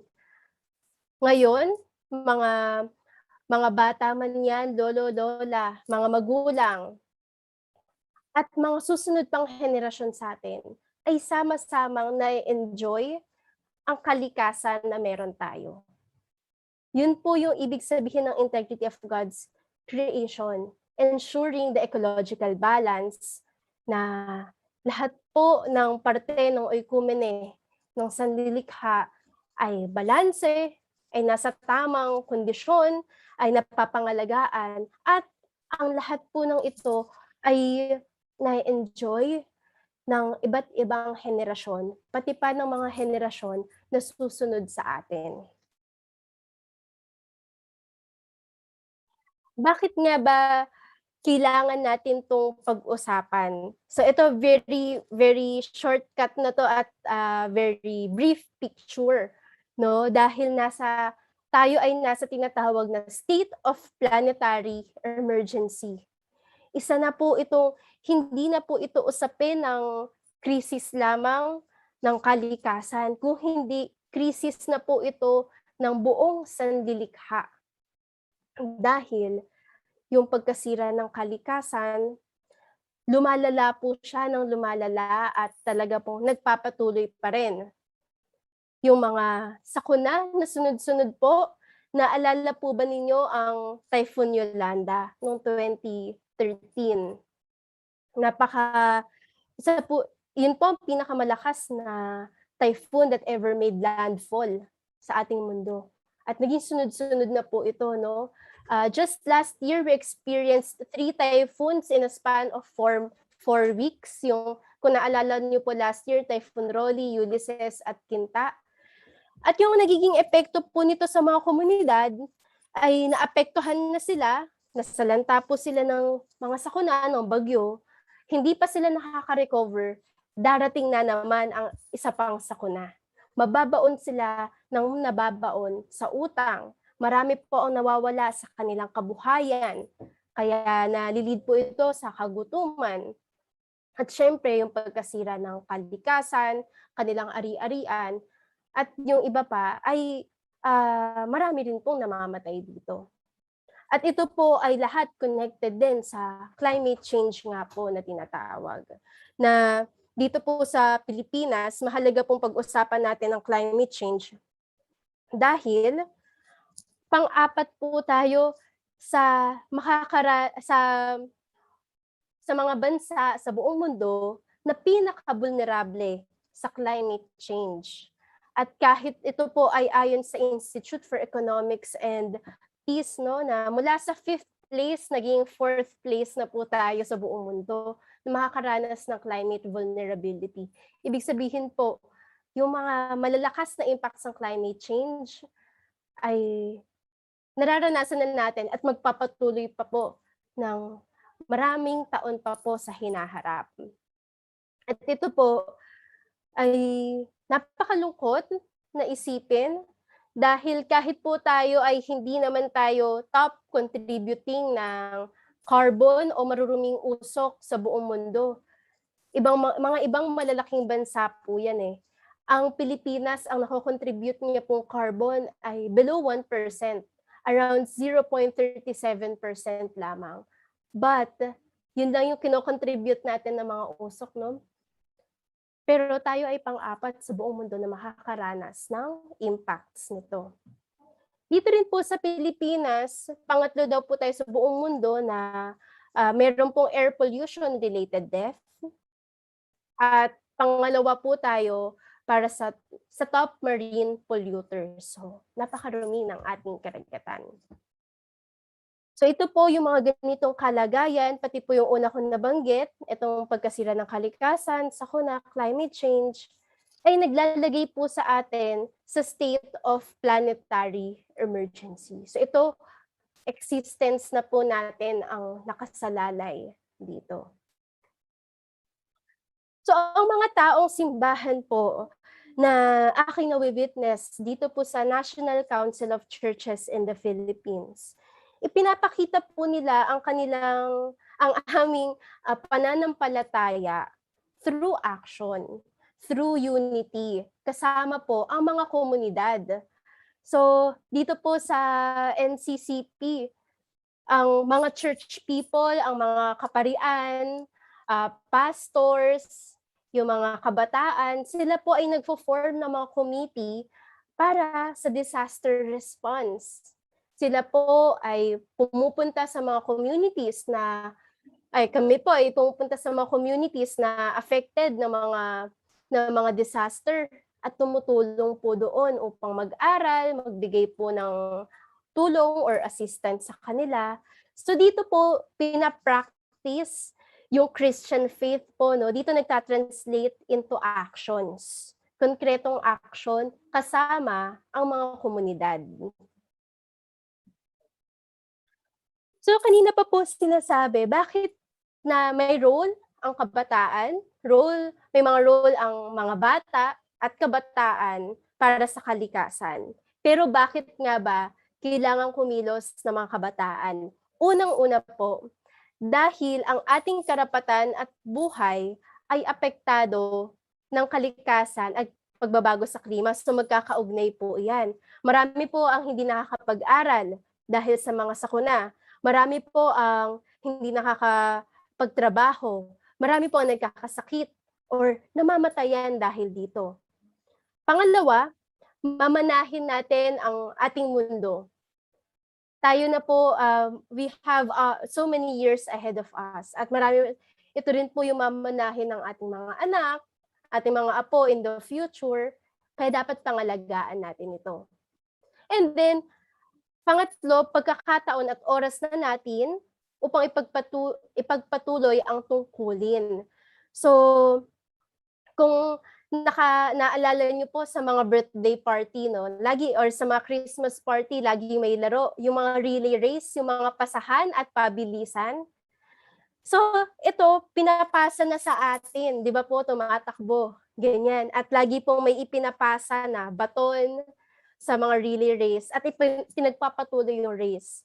Ngayon, para sa mga kabataan, panahon na natin, ipinapasa na sa atin ang baton para ipasa ulit ito sa mga susunod pang henerasyon. Ngayon, pagkakataon na po natin at oras na po natin sa ngayon. Sinasabi rin po sa usapin ng climate change, tayo na rin po ang huling henerasyon na maaaring makapag-adapt, makapag-mitigate pa ng climate change. Ibig sabihin tayo na ang huling henerasyon na makapag-titigil pa dito, makapagpabago pa or makapag-control pa sa kurso ng climate change. Pero ang mga susunod na henerasyon, it's all about adaptation kung paano magsusurvive, kung ito ay magpapatuloy. So dapat sa henerasyon pa lang natin, pinipigilan na natin ng climate change. At ang kabataan po, agents of goodness and change. Marami po tayong enerhiya, pagkamalikhain, mahuhusay po ang mga kabataan. At sa ating pananampalataya po, nagiging hopeful po tayo. Kaya gamitin po natin to become agents of goodness and change. Baguhin po natin ang lipunan at kalikasan upang umabot pa po sa mga susunod na henerasyon. Ano ang maaari po nating gawin? So, ito po yung mga ganitong aktibidad po, yung pag-aaral, makialam sa nangyayari po sa ating kalikasan, at tayo rin po mismo, maglunsad din po tayo ng mga kampanya at gawain na upang pangalagaan ang ating kapaligiran. Pangatlo, sumali po tayo para po magawa natin yung mga kampanya at gawain, ay sumali tayo sa mga organisasyon na nagtatanggol sa ating kalikasan. Yun po, hindi po natin to gagawin ng kanya-kanya or individualistic. Dapat po ay collective action tayo or sama-samang pagkilos. Ito naman po, panghuli ay specific po ito para sa mga voters po na kabataan, sa mga first-time voters po lalo na, maging mapanuri tayo at bumoto. Mapanuri sa ano po ba ang programa at plataforma ng mga mangangandidato ngayon tungkol sa kalikasan. Pag-aralan natin, ano ba yung mga nagawa nila tungkol sa kalikasan? Alam ba nila ang climate change? May pakialam ba sila dito? At kung meron, ay bumoto po tayo. I-practice po natin yung right na ito. Ayan, at dito na po nagtatapos ang aking presentasyon. Maraming salamat po.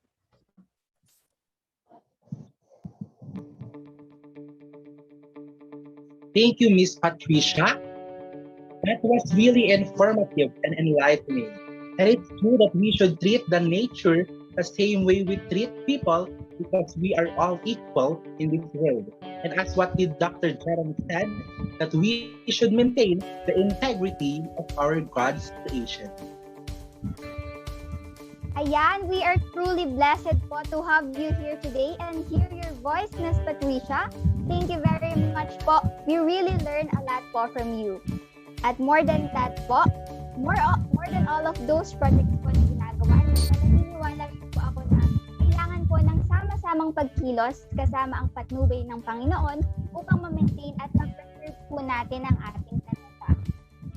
So, Christian, who will be our third speaker for today? Okay, our next resource person for today is Father Jonito Cavillas from Iglesia Filipina Independente. Over to you po, Father Joni. Good morning. Magandang umaga po sa lahat. Nais po nating gusto po ko pong magbahagi ng perspektiba at proposal ng Iglesia Filipina Independente on biodiversity, stewardship, and sustainability. Nais ko pong banggitin na ang Iglesia Filipina Independente ay member ng National Council of Churches in the Philippines. Naitatag ito noong 1902 at ang palagi niyang sinasabi, pagmamahal sa Diyos at bayan. Pag sinasabi naming bayan, kasama na yung kalikasan at mamamayan. Ang talakayin ko ngayon, konti lang naman to, recognition lang na yung biodiversity sa Pilipinas, pero mayroon ding brink of depletion. Tapos balikan ko yung Biblia. Kailangan nating balikan yung Biblia at panghuli, yung proposals ng Iglesia Pilipina Independiente. Iksi lang, no? Una, ang sinasabi nating biodiversity, na mayaman ang Pilipinas. Kung imagine natin yung kung nasa probinsya tayo, mas madali nating maunawaan yung kayamanan ng Pilipinas. Mula tubig, dagat, pagkatapos pagtawid natin sa dagat, lupa na mga may pananim, hanggang aakyat tayo ng bundok na mayroong mga kahoy, punong kahoy, hanggang sa tuktok ng bundok maraming punong kahoy, naroon din yung mga ibon at iba pang mga hayop, mga plants. At sa kalaliman ng bundok ang mga mineral.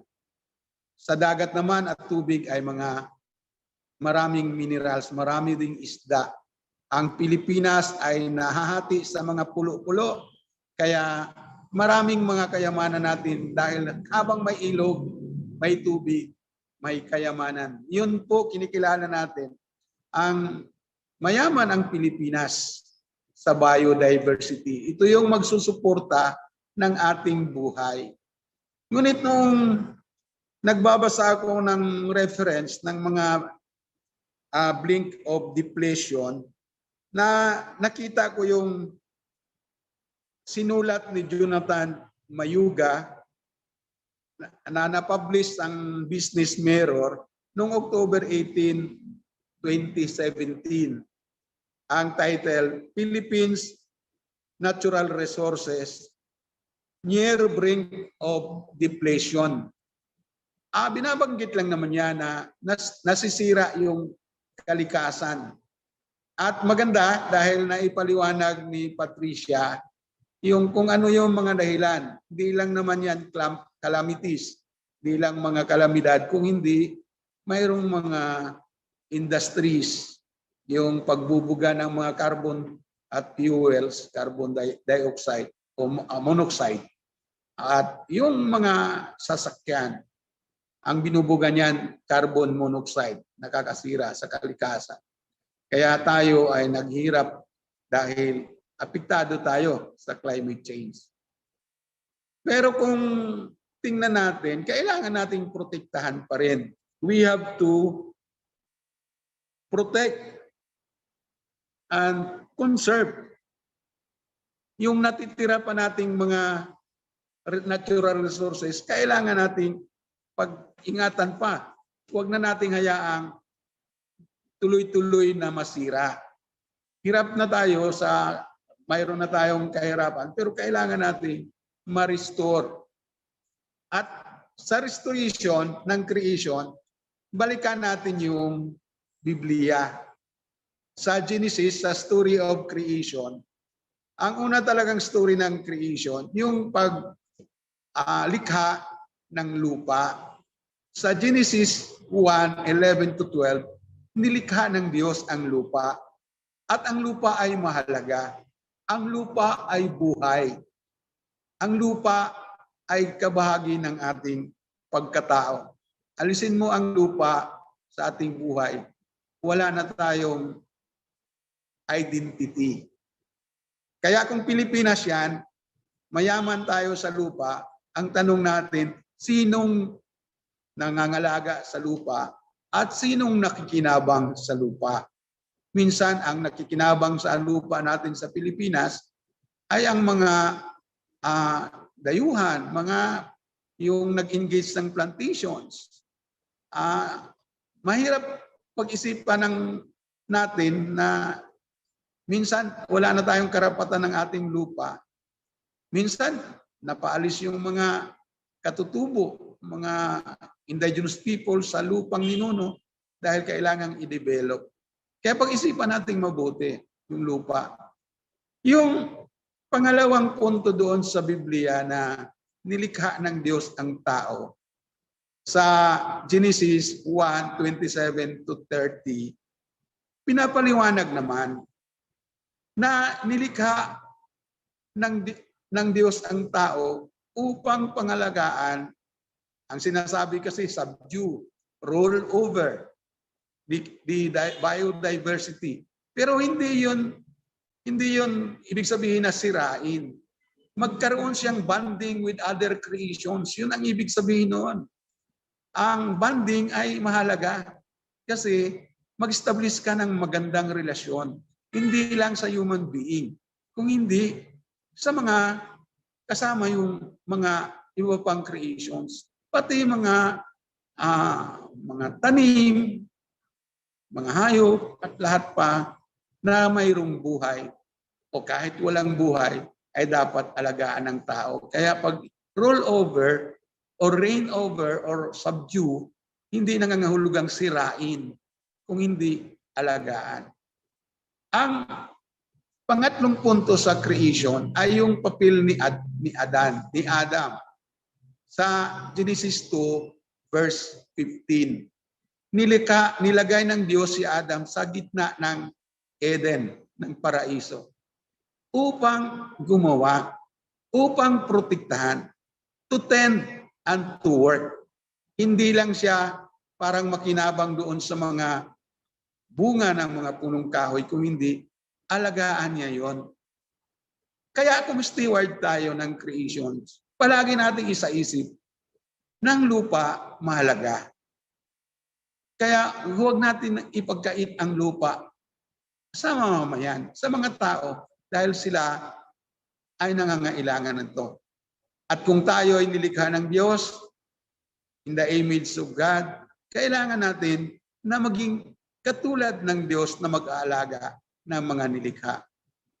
Kaya i-regenerate yung mga nawala, i-restore yung mga nasira, dahil tayo'y kawangis ng Diyos. Tayo'y kabahagi ng Diyos. At kung tayo ay nilagay ng Diyos sa gitna ng paraiso, sa gitna ng Eden, may tungkulin tayo na magmahal sa ating kapwa. Mag-establish ng bonding sa ating kapwa.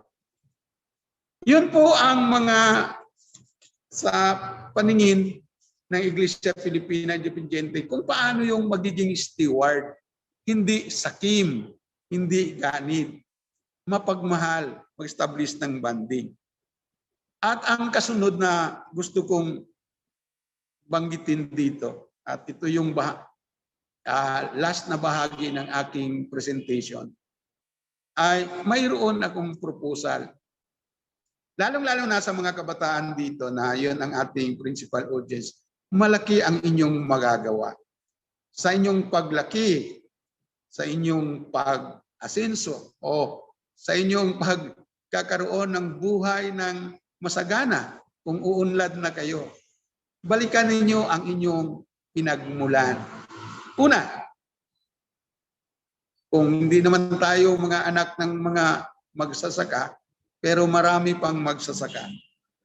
Para sa mga magsasaka, yung nagsasaka or for farming, we should discourage use of fertilizers and pesticides. Anong ibig sabihin nun? Hindi natin nasuportahan yung gamit ng mga fertilizers. Nakakasira yan sa lupa. Fertilizers and pesticides. Hindi lang nakakasira yung pesticide sa lupa, kung hindi sa iba pang mga insekto, mga hayop na nakakatulong sana sa pagprotekta ng biodiversity. Mag-promote tayo ng organic farming. Kaya yung mga kabataan nationwide, mga nanay, tata ninyo, mga magsasaka, tulungan ninyo sila sa pagpapaliwanag. Bakit mahalaga ang organic farming? Upang ma-restore ang lupa, ma-restore ang ating kalikasan. Pangalawa, tree planting. Kung tayo'y nag-engage sa tree planting at yan ang mahilig ang kabataan, maliban doon sa mayroon ka ng adventure, nakapagtanim ka pa. Pero tanungin ninyo sa sarili nyo, ano ang itinatanim ninyong puno? Kapag ang itinatanim ninyo ay mahugani, palkata, ipil-ipil, at yun pang ibang mga tanim na commercialized. Pagdating ng 10 years, 15 years, puputulin din yan dahil ibibenta. Kaya ako nag-i-encourage ako, kung magtanim tayo ng puno ng kahoy, lalo na sa mga lugar na dapat nasisira yung mga ilog at mga bundok, itanim natin yung long-lasting na kahoy. Yung kahoy na tinatawag nating traditional. Ang ibang tao, ang tawag nila yan, makabayan trees. Katulad ng acacia, nara, iba pang mga kahoy na hindi nyo na alam. Lawaan, apitong, at kamagong, mga punong kahoy na matagal nang mayroon tayo sa Pilipinas. Sa totoo lang, ang mga kabataan ngayon di na nakakita ng tulay na gawa ng kahoy. Ako naabutan ko pa yon, bata pa ako. Ang tulay na kahoy, ang gamit noon ay ang punong yakal. Ang yakal ay ang pinakamatigas na punong kahoy, kaya nga ginagamit siya para sa tulay. Wala na tayong nakikita yan ngayon. Kaya tumulong tayo sa DENR na maghanap, mag-produce ng mga traditional na mga seedlings para itanim natin. At ang tanim na yan, sana long-lasting, walang puputol. Kung mayroon mang puputol ng lagi, ay para lang sa pagtayo ng bahay, hindi ibibinta. Yun po ang tree planting ko. Pangatlo ay sa mina. Alam naman natin na isa sa mga nakakasira ng ating kalikasan ay pagmimina. Simula ng mayroong mina sa Pilipinas, hindi naman sinasabing hindi tayo magmimina. Pero ang mina naman sa umpisa noon pa ay hinuhukay, pumapasok sa ilalim ng lupa upang maghanap ng mga minerals. Pero nung naipasa ang Mining Act of 1995, na bago ang mining. Ang ginagamit nilang pamamaraan ay open pit mining, yung binubuldos yung bundok at yung lupa pati ng mga punong kahoy ay dala na diretso sa barge at i-transport na sa ibang bansa. Walang natira sa atin, pati lupa na wala nang naiwan. Kaya katulad ko yung mga bundok naging kalbo dahil nga nawala na yung mga mag-regenerate, mag-restore sana. Kasi yung mga fertile land at yung mga punong kahoy ay hindi natutubo doon sa mga binubuldos dahil sa mina. Ang tawag noon, open pit mining, binubuldos. Kaya sana i-propose natin sa gobyerno na mag-ingat tayo sa pagmimina. At sana hindi na open pit mining. Ma-review na yung batas ng Mining Act of 1995. Kaugnay sa mining, yung paggamit ng cyanide at mercury, nakakasira yan ng mga ilog at nakakamatayan ng mga isda sa ilog. Kaya dapat kung gagamitin yan sa pagmimina, mag-ingat kung saan itatapon. Itatapon yung mga tubig na nandoon yung mga mercury. Nakakasira sa kalikasan. At pang-apat, yung suportahan natin yung paggamit ng mga papel sa panglagyan, pangbalot.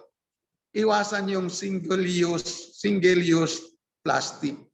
At nakakalungkot yan, isang gamit ng plastic, tapon. At sa atin sa Pilipinas, hirap suggest ng mag-segregate.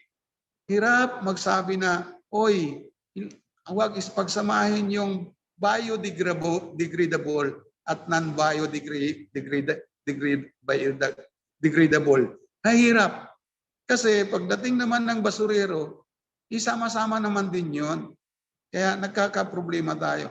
Lalo ngayon ang pandemic, yung face mask, saan yan mapupunta? Kaya sa daming face mask na mag-produce, pupunta yan sa ilog, pupunta sa dagat, at masisira yung ating corals at ang yung mga dapat na maayos sa ating mga likas na yaman nasisira dahil sa plastic. Hindi nalalanta ang plastic. Kaya suportahan natin yung panawagan na hindi na tayo gagamit ng plastic. Ang panglima ay development projects. Hindi natin maiwasan na mayroong mga development projects ng gobyerno. Tulay man yan, dam man yan, reclamation man yan. Pero yun nga ang problema. Yung dredging at mag-reclaim na mayroon ding apektado niyan. Apektado ang ating mga seashores at river banks na sana kung mayroong planong para sa projects o plano para sa mga dam, pag-aralang mabuti na hindi maprotektahan pa rin ang kalikasan. Hindi naman sinasabi natin ayaw nating umunlad, pero dapat planado at maayos at makapagserbisyo sa mamamayan. Pang-anim, on energy, yung ginagamit nating kuryente. Maraming nagsasabi na mas okay kung ma-reactivate yung Bataan nuclear power plant. Hindi yun tama na pag-iisip. Ang tama pa rin, renewable energy. Ang ibig sabihin, gamitin natin ang ating likas na yaman sa ating enerhiya. At isa sa mga pinopromote natin ngayon, may kamahalan nga lang, solar. Yung solar na energy at yung wind na magagamit, mga ganon. Tutulan natin ang coal plant. Ang coal plant ay hindi maganda sa ating enerhiya. At ang pang-pito, pang-last na to, pray and work for peace. Magdasal tayo, kumilos tayo para sa kapayapaan. At tutulan natin ang giyera, ang wars. Habang magkakaroon ng giyera, yun ang nangyayari yan sa Europe ngayon, nangyayari yan sa Palestine at sa Israel. Habang may giyera, mayroong pollution. Ang bomba, ang explosives, ang munitions o ammunitions ay nagpo-produce yan ng air pollutions. Kaya nakakasira yan. Hindi lamang ng buhay ng tao, kung hindi sa ating outer space. Kaya mga kabataan, pag-isipan natin mabuti.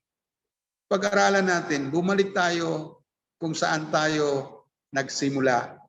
Sa mayaman ang Pilipinas, nasisira lang ang ating kalikasan at balikan natin at i-restore natin ayon sa kagustuhan ng Diyos.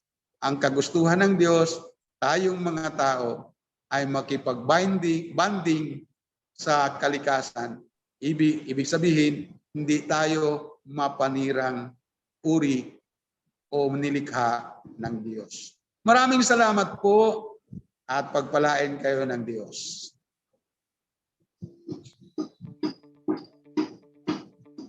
Thank you so much, Father Jonito. At totoo nga na ang Pilipinas ay isa sa may pinakamaraming natural resources. Kaya kapag hindi natin ito naalagaan, mawawala ito lahat sa atin. Kaya bilang isang tao na nilagay ng Diyos sa ating mundo, kailangan nating tugunan ang ating responsibilidad na kung saan alagaan ito. Ayan, maraming salamat po sa inyong napakagandang pangaral, Father Johnny. Totoo po na kailangan nating protektahan at ingatan ang ating environment upang ma-prevent po natin ang patuloy na pagkasira nito. Truly, we may have different faiths, but we are all united with our one common goal, which is to do what is right. Take care of our planet. Now, let us answer some of the questions from DepEd Facebook page. Please include your name, office or school, and division along with your comments or question. Muli pong paalala sa ating mga viewers, pipili po tayo ng mga tanong mula sa comment sections. Paalala po, kayo ay maaaring manalo ng exciting prizes kung ang tanong ninyo ang mapipiling masagot ng ating mga panauhin via Facebook Live comment.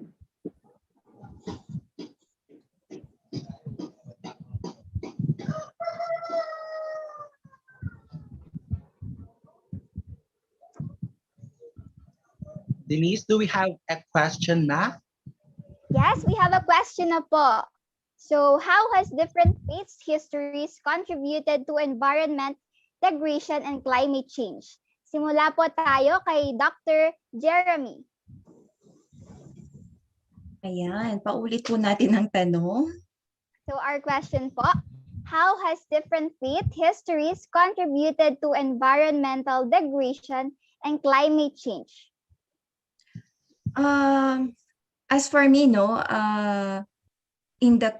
yung contribution na yun, dapat contribution in a positive way. Being a human, we can attest and we can claim na meron tayong pagkukulang. And being part of any faith that we are in, we have to admit na meron tayong pagkakasala o pagkukulang. So yun lang naman ang importante doon. In this kind of dialogue, we have to admit and with all humility, we have to accept na meron akong hindi ginawa, meron akong ginawa na hindi tama. So whether you are old or young, yun ang dapat nating tignan, yun ang dapat nating i-reflect. Kahit nakapag-aral ka o hindi, napaka-basic no ng knowledge natin dapat doon sa paano tayo mga laga doon sa ating kalikasan. So as for me, no, yun ang aking statement. Yeah, thank you po. Yes, thank you so much po, Dr. Jeremy. Now, can we have some ideas po coming from Ms. Patricia? Yes po, I think very timely yung tanong na yun because we are celebrating the 500 years of Christianity in the Philippines. So alam naman po natin sa church history, sa history po natin, sa classes, kung paano dumating ang mga Spanish colonizers natin dati, bit-bit ang Christianity. Ngayon dumating ang mga missionaries natin from the Western churches naman, from the American churches, dumating sila dito, and it always followed yung pagbubukas ng economy natin sa iba't ibang foreign industry. So malaki ang contribution ng church history sa pagbabago ng kalikasan sa Pilipinas. Dahil ito yung nagbukas ng economy natin, ng national economy natin sa industriya ng iba't ibang bansa rin at ng mundo. Ngayon, when it comes to our faith history, from that church history, nag-develop din ang ating faith na maging repentant as humankind sa mga nagawa ng tao sa kalikasan. And we always go back to history na to remind ourselves of our role sa kalikasan, which is to steward it. Ngayon, dati nasa forma siya ng paglilinis, reforestation, di pa rin naman yan nawawala. Ngayon, nasa usapin na siya ng climate justice to counter the climate change, the climate crisis na nangyayari ngayon. So yung mga churches, yung mga faith natin, nag-a-adapt, but we bring the main principle na tayo ay stewards of the creation. So bawat dekada sa pag-develop ng ating society, nagkakaroon siya ng iba't ibang manifestation. And right now, it's for pushing climate justice. Ayan, tama po, Miss Patricia. Thank you very much po. Now, last but not the least, can I hear some ideas po coming from Father Johnny? Yes, nakakatuwa no dahil pag-usapan yung faith history. Ang faith kasi ay built-in na yan sa tao, yung pananampalataya mo. Pero kung balikan yung mga taong mananampalataya, baka yun ang maganda, no? Halimbawa, before Christianity, nako 500 years ago, mahaba-haba itong talakayan, no? Dahil before Christianity, mayroon namang faith na ang mga Pilipino. Hindi pa tinatawag silang Pilipino noon. Yung mga tao noon, ating mga ninuno, maliban doon ng pagpasok ng ang Islam, pero mayroon na silang pananampalataya dito. Wala pang Kristiyano. Yung animism. Ano yon? Mga taong naniniwala sa espiritu. Kaya may espiritu ng puno, ng kahoy, espiritu ng tubig, espiritu ng bato, lahat ng mga may buhay ay iniisip nila may espiritu yan at yung espiritu na yan ay hindi mo yan sarili. Mayroong nagbigay sa iyo ng espiritu. Either kabunyian yan, apo sandawa yan, o anong pangalan nila, bathala yan ay pananampalataya.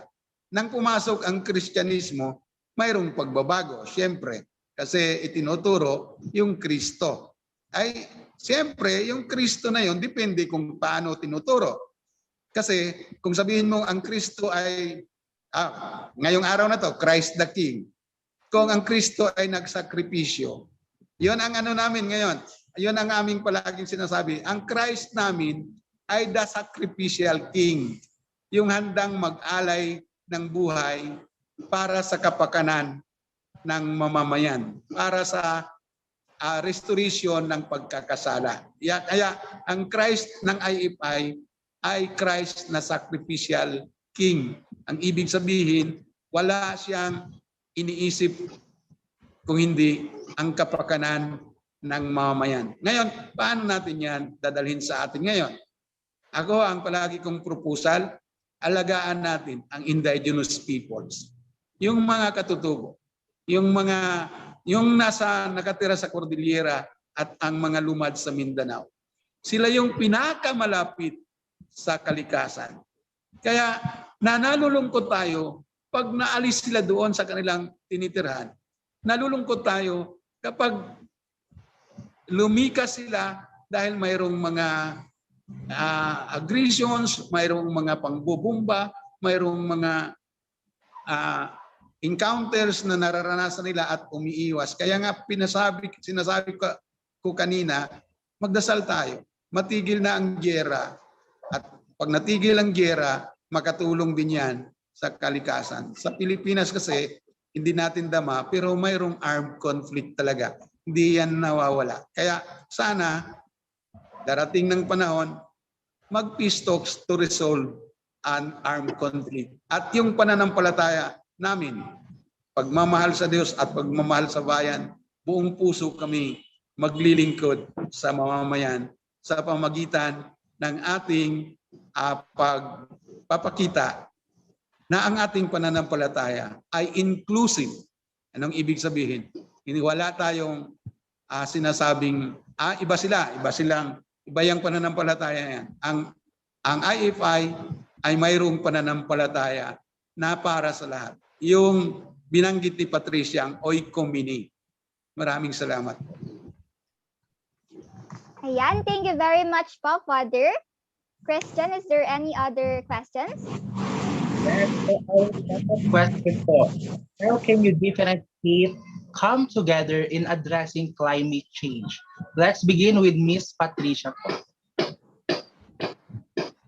Okay, mahalagang tanong po, no? How can different faiths come together We should start in our communities. Lagi po sa mga Filipino communities, laging may mga churches, laging may mga paniniwala sa indigenous community. Meron po yan.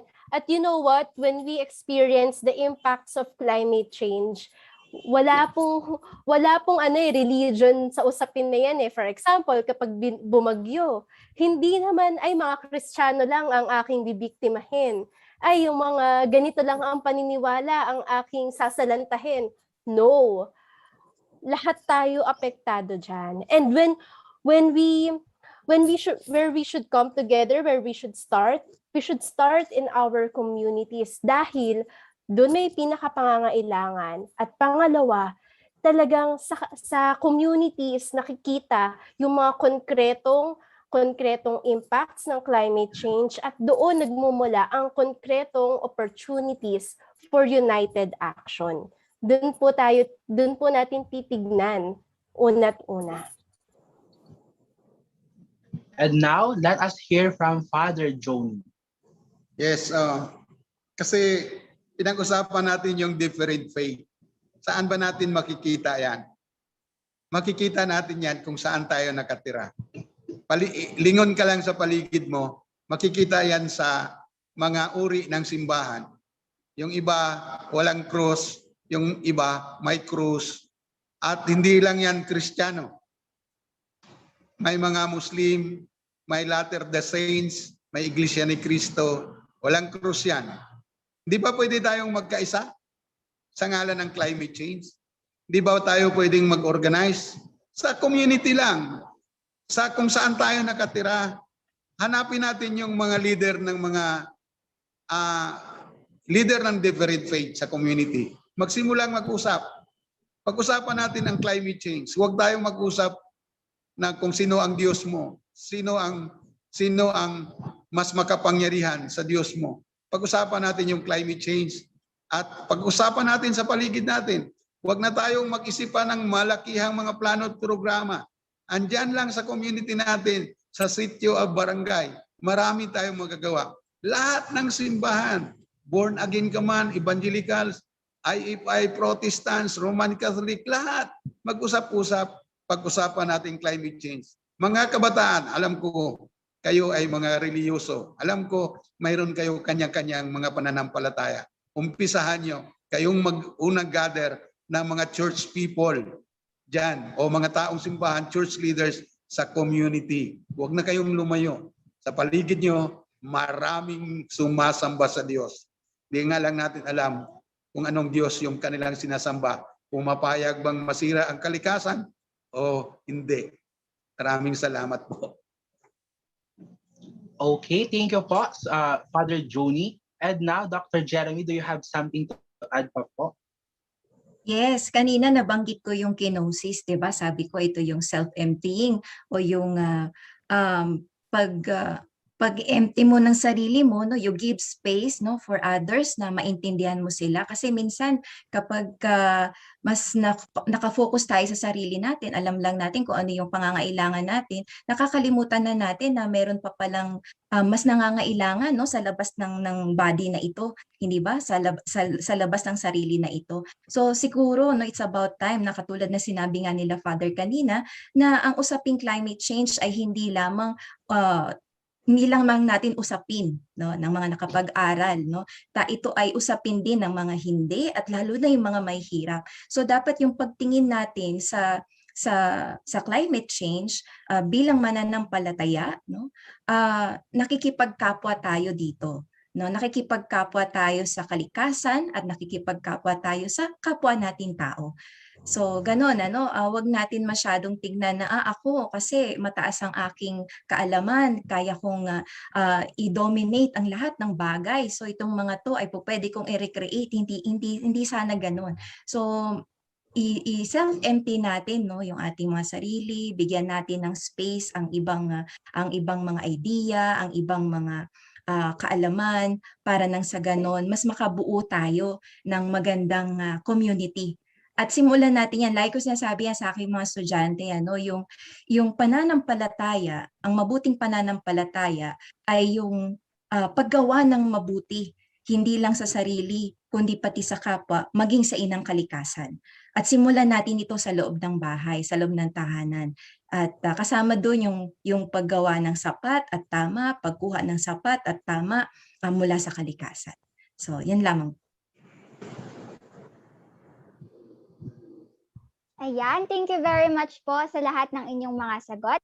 Now, for our third question po, bakit po minsan iba ang inyong paniniwala, iba ang paniniwala natin, pero iba ang iyong ginagawa?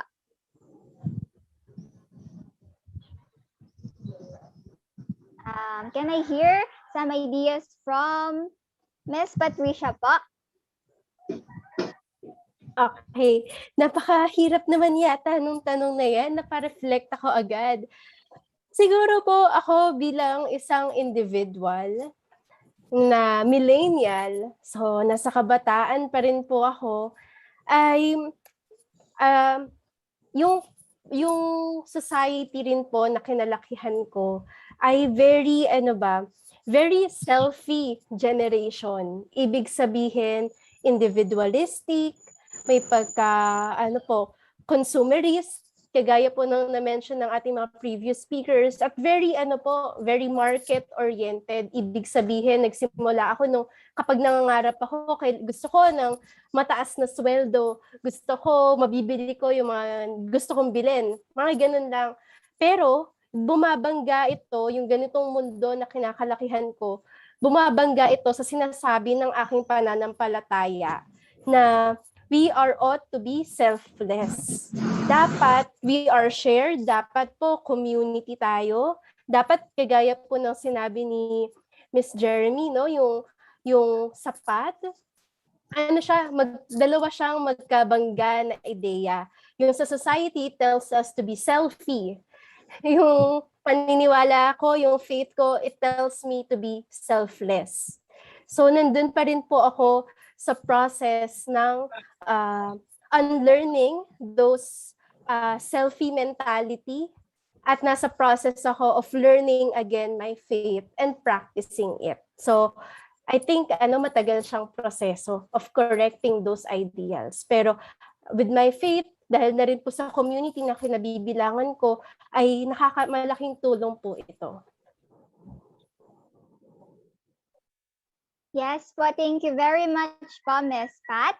So, Father Johnny po, what do you think po? Bakit yung nananampalataya tayo, hindi naman siguro iba yung ginagawa.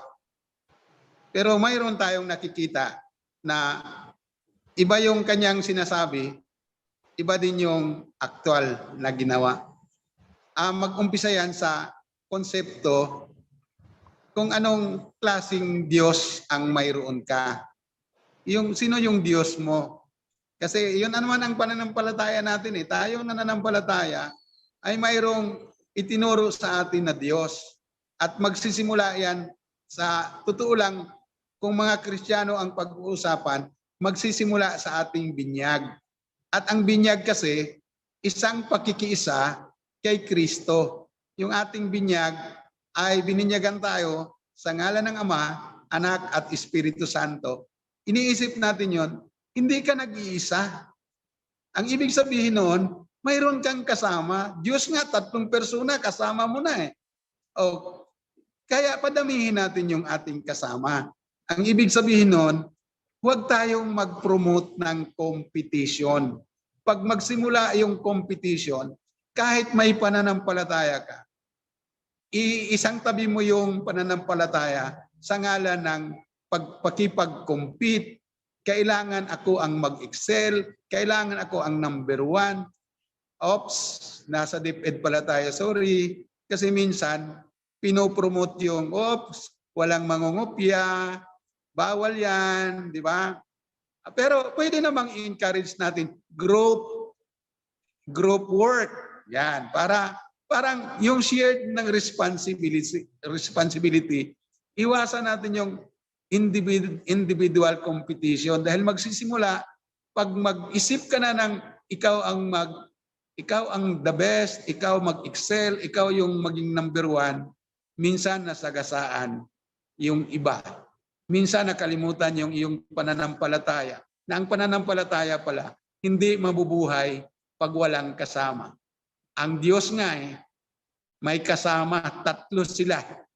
Kailangan natin yun. Sa mga Trinitarian, sorry sa iba, pero sa Trinitarian, Diyos na nga mayroon pang kasama. Tayo pa ang walang kasama. Kaya ako, mungkahi ko sa education, padamihan natin ang group work at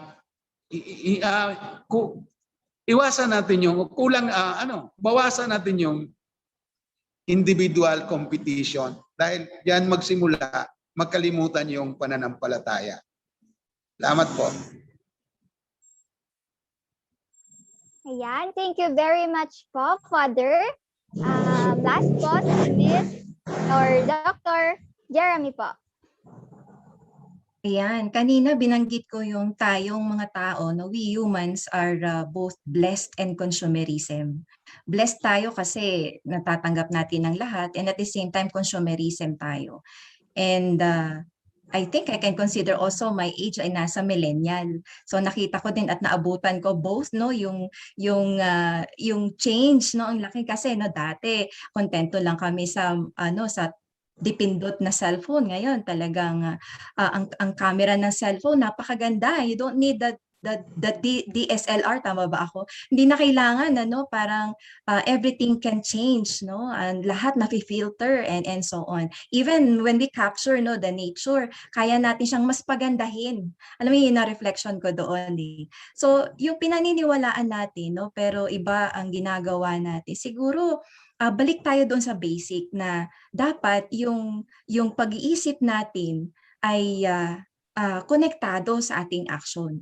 Kung sa halimbawa nandito tayong lahat, nakikinig tayo ng magagandang salita no tungkol sa paano natin pagagandahin ang ating inang kalikasan at paano natin ito pangangalagaan. It's about time to reflect natin sa sarili natin, paano ko nga ba siya gagawin? So kanina no sa ating mga talakayan, sa pagtatalakayan natin, marami na tayong mga magagandang nasabi na examples. Yung kanina yung mga pinakita ni ni Miss Patricia. Isang magandang ehemplo yung kanyang ginagawa. Andito si Father Cabillas na pinapakita din niya na sa pamamagitan ng kanyang gawain sa kanyang misyon ay nakikita natin kung paano maging isang alagad ng simbahan.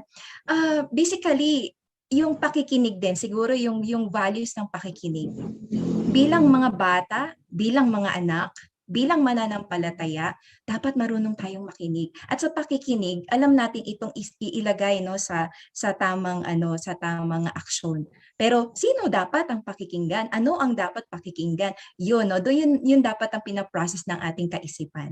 Kaya mahalaga din na tayo ay may kaalaman. Magtanong sa mga nararapat na tao, makinig sa mga nararapat na tao para mas ma-improve natin yung sarili natin at yung ating nature, yung ating environment. Yun ang pakikipagkapwa sa kalikasan. Okay po, maraming salamat. Ayan, maraming salamat po sa lahat ng inyong mga sagot. And I guess po, that's all for our question and answer. Thank you po for all your thoughts and questions. We truly appreciate your active participation in this discussion. And also, thank you very much po sa ating nagagandahan at nagwagwapuhang mga resource person. We really are honored to have your presence here po.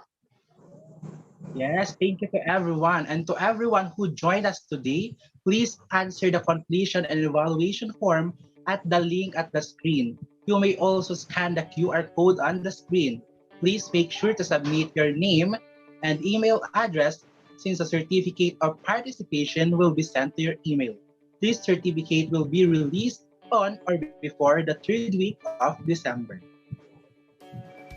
Let us now go on a lunch break. It will and see you again at 1 p.m. Again, I am Denise Gwen S. Salvador from Puto San Jose National High School of the Schools Division of Nueva Ecija, Region 3. And I am Christian Johnny Ignacio from Anao High School, Senior High School, School Division of Tarlac, Province Region 3. Happy lunch. Thank you.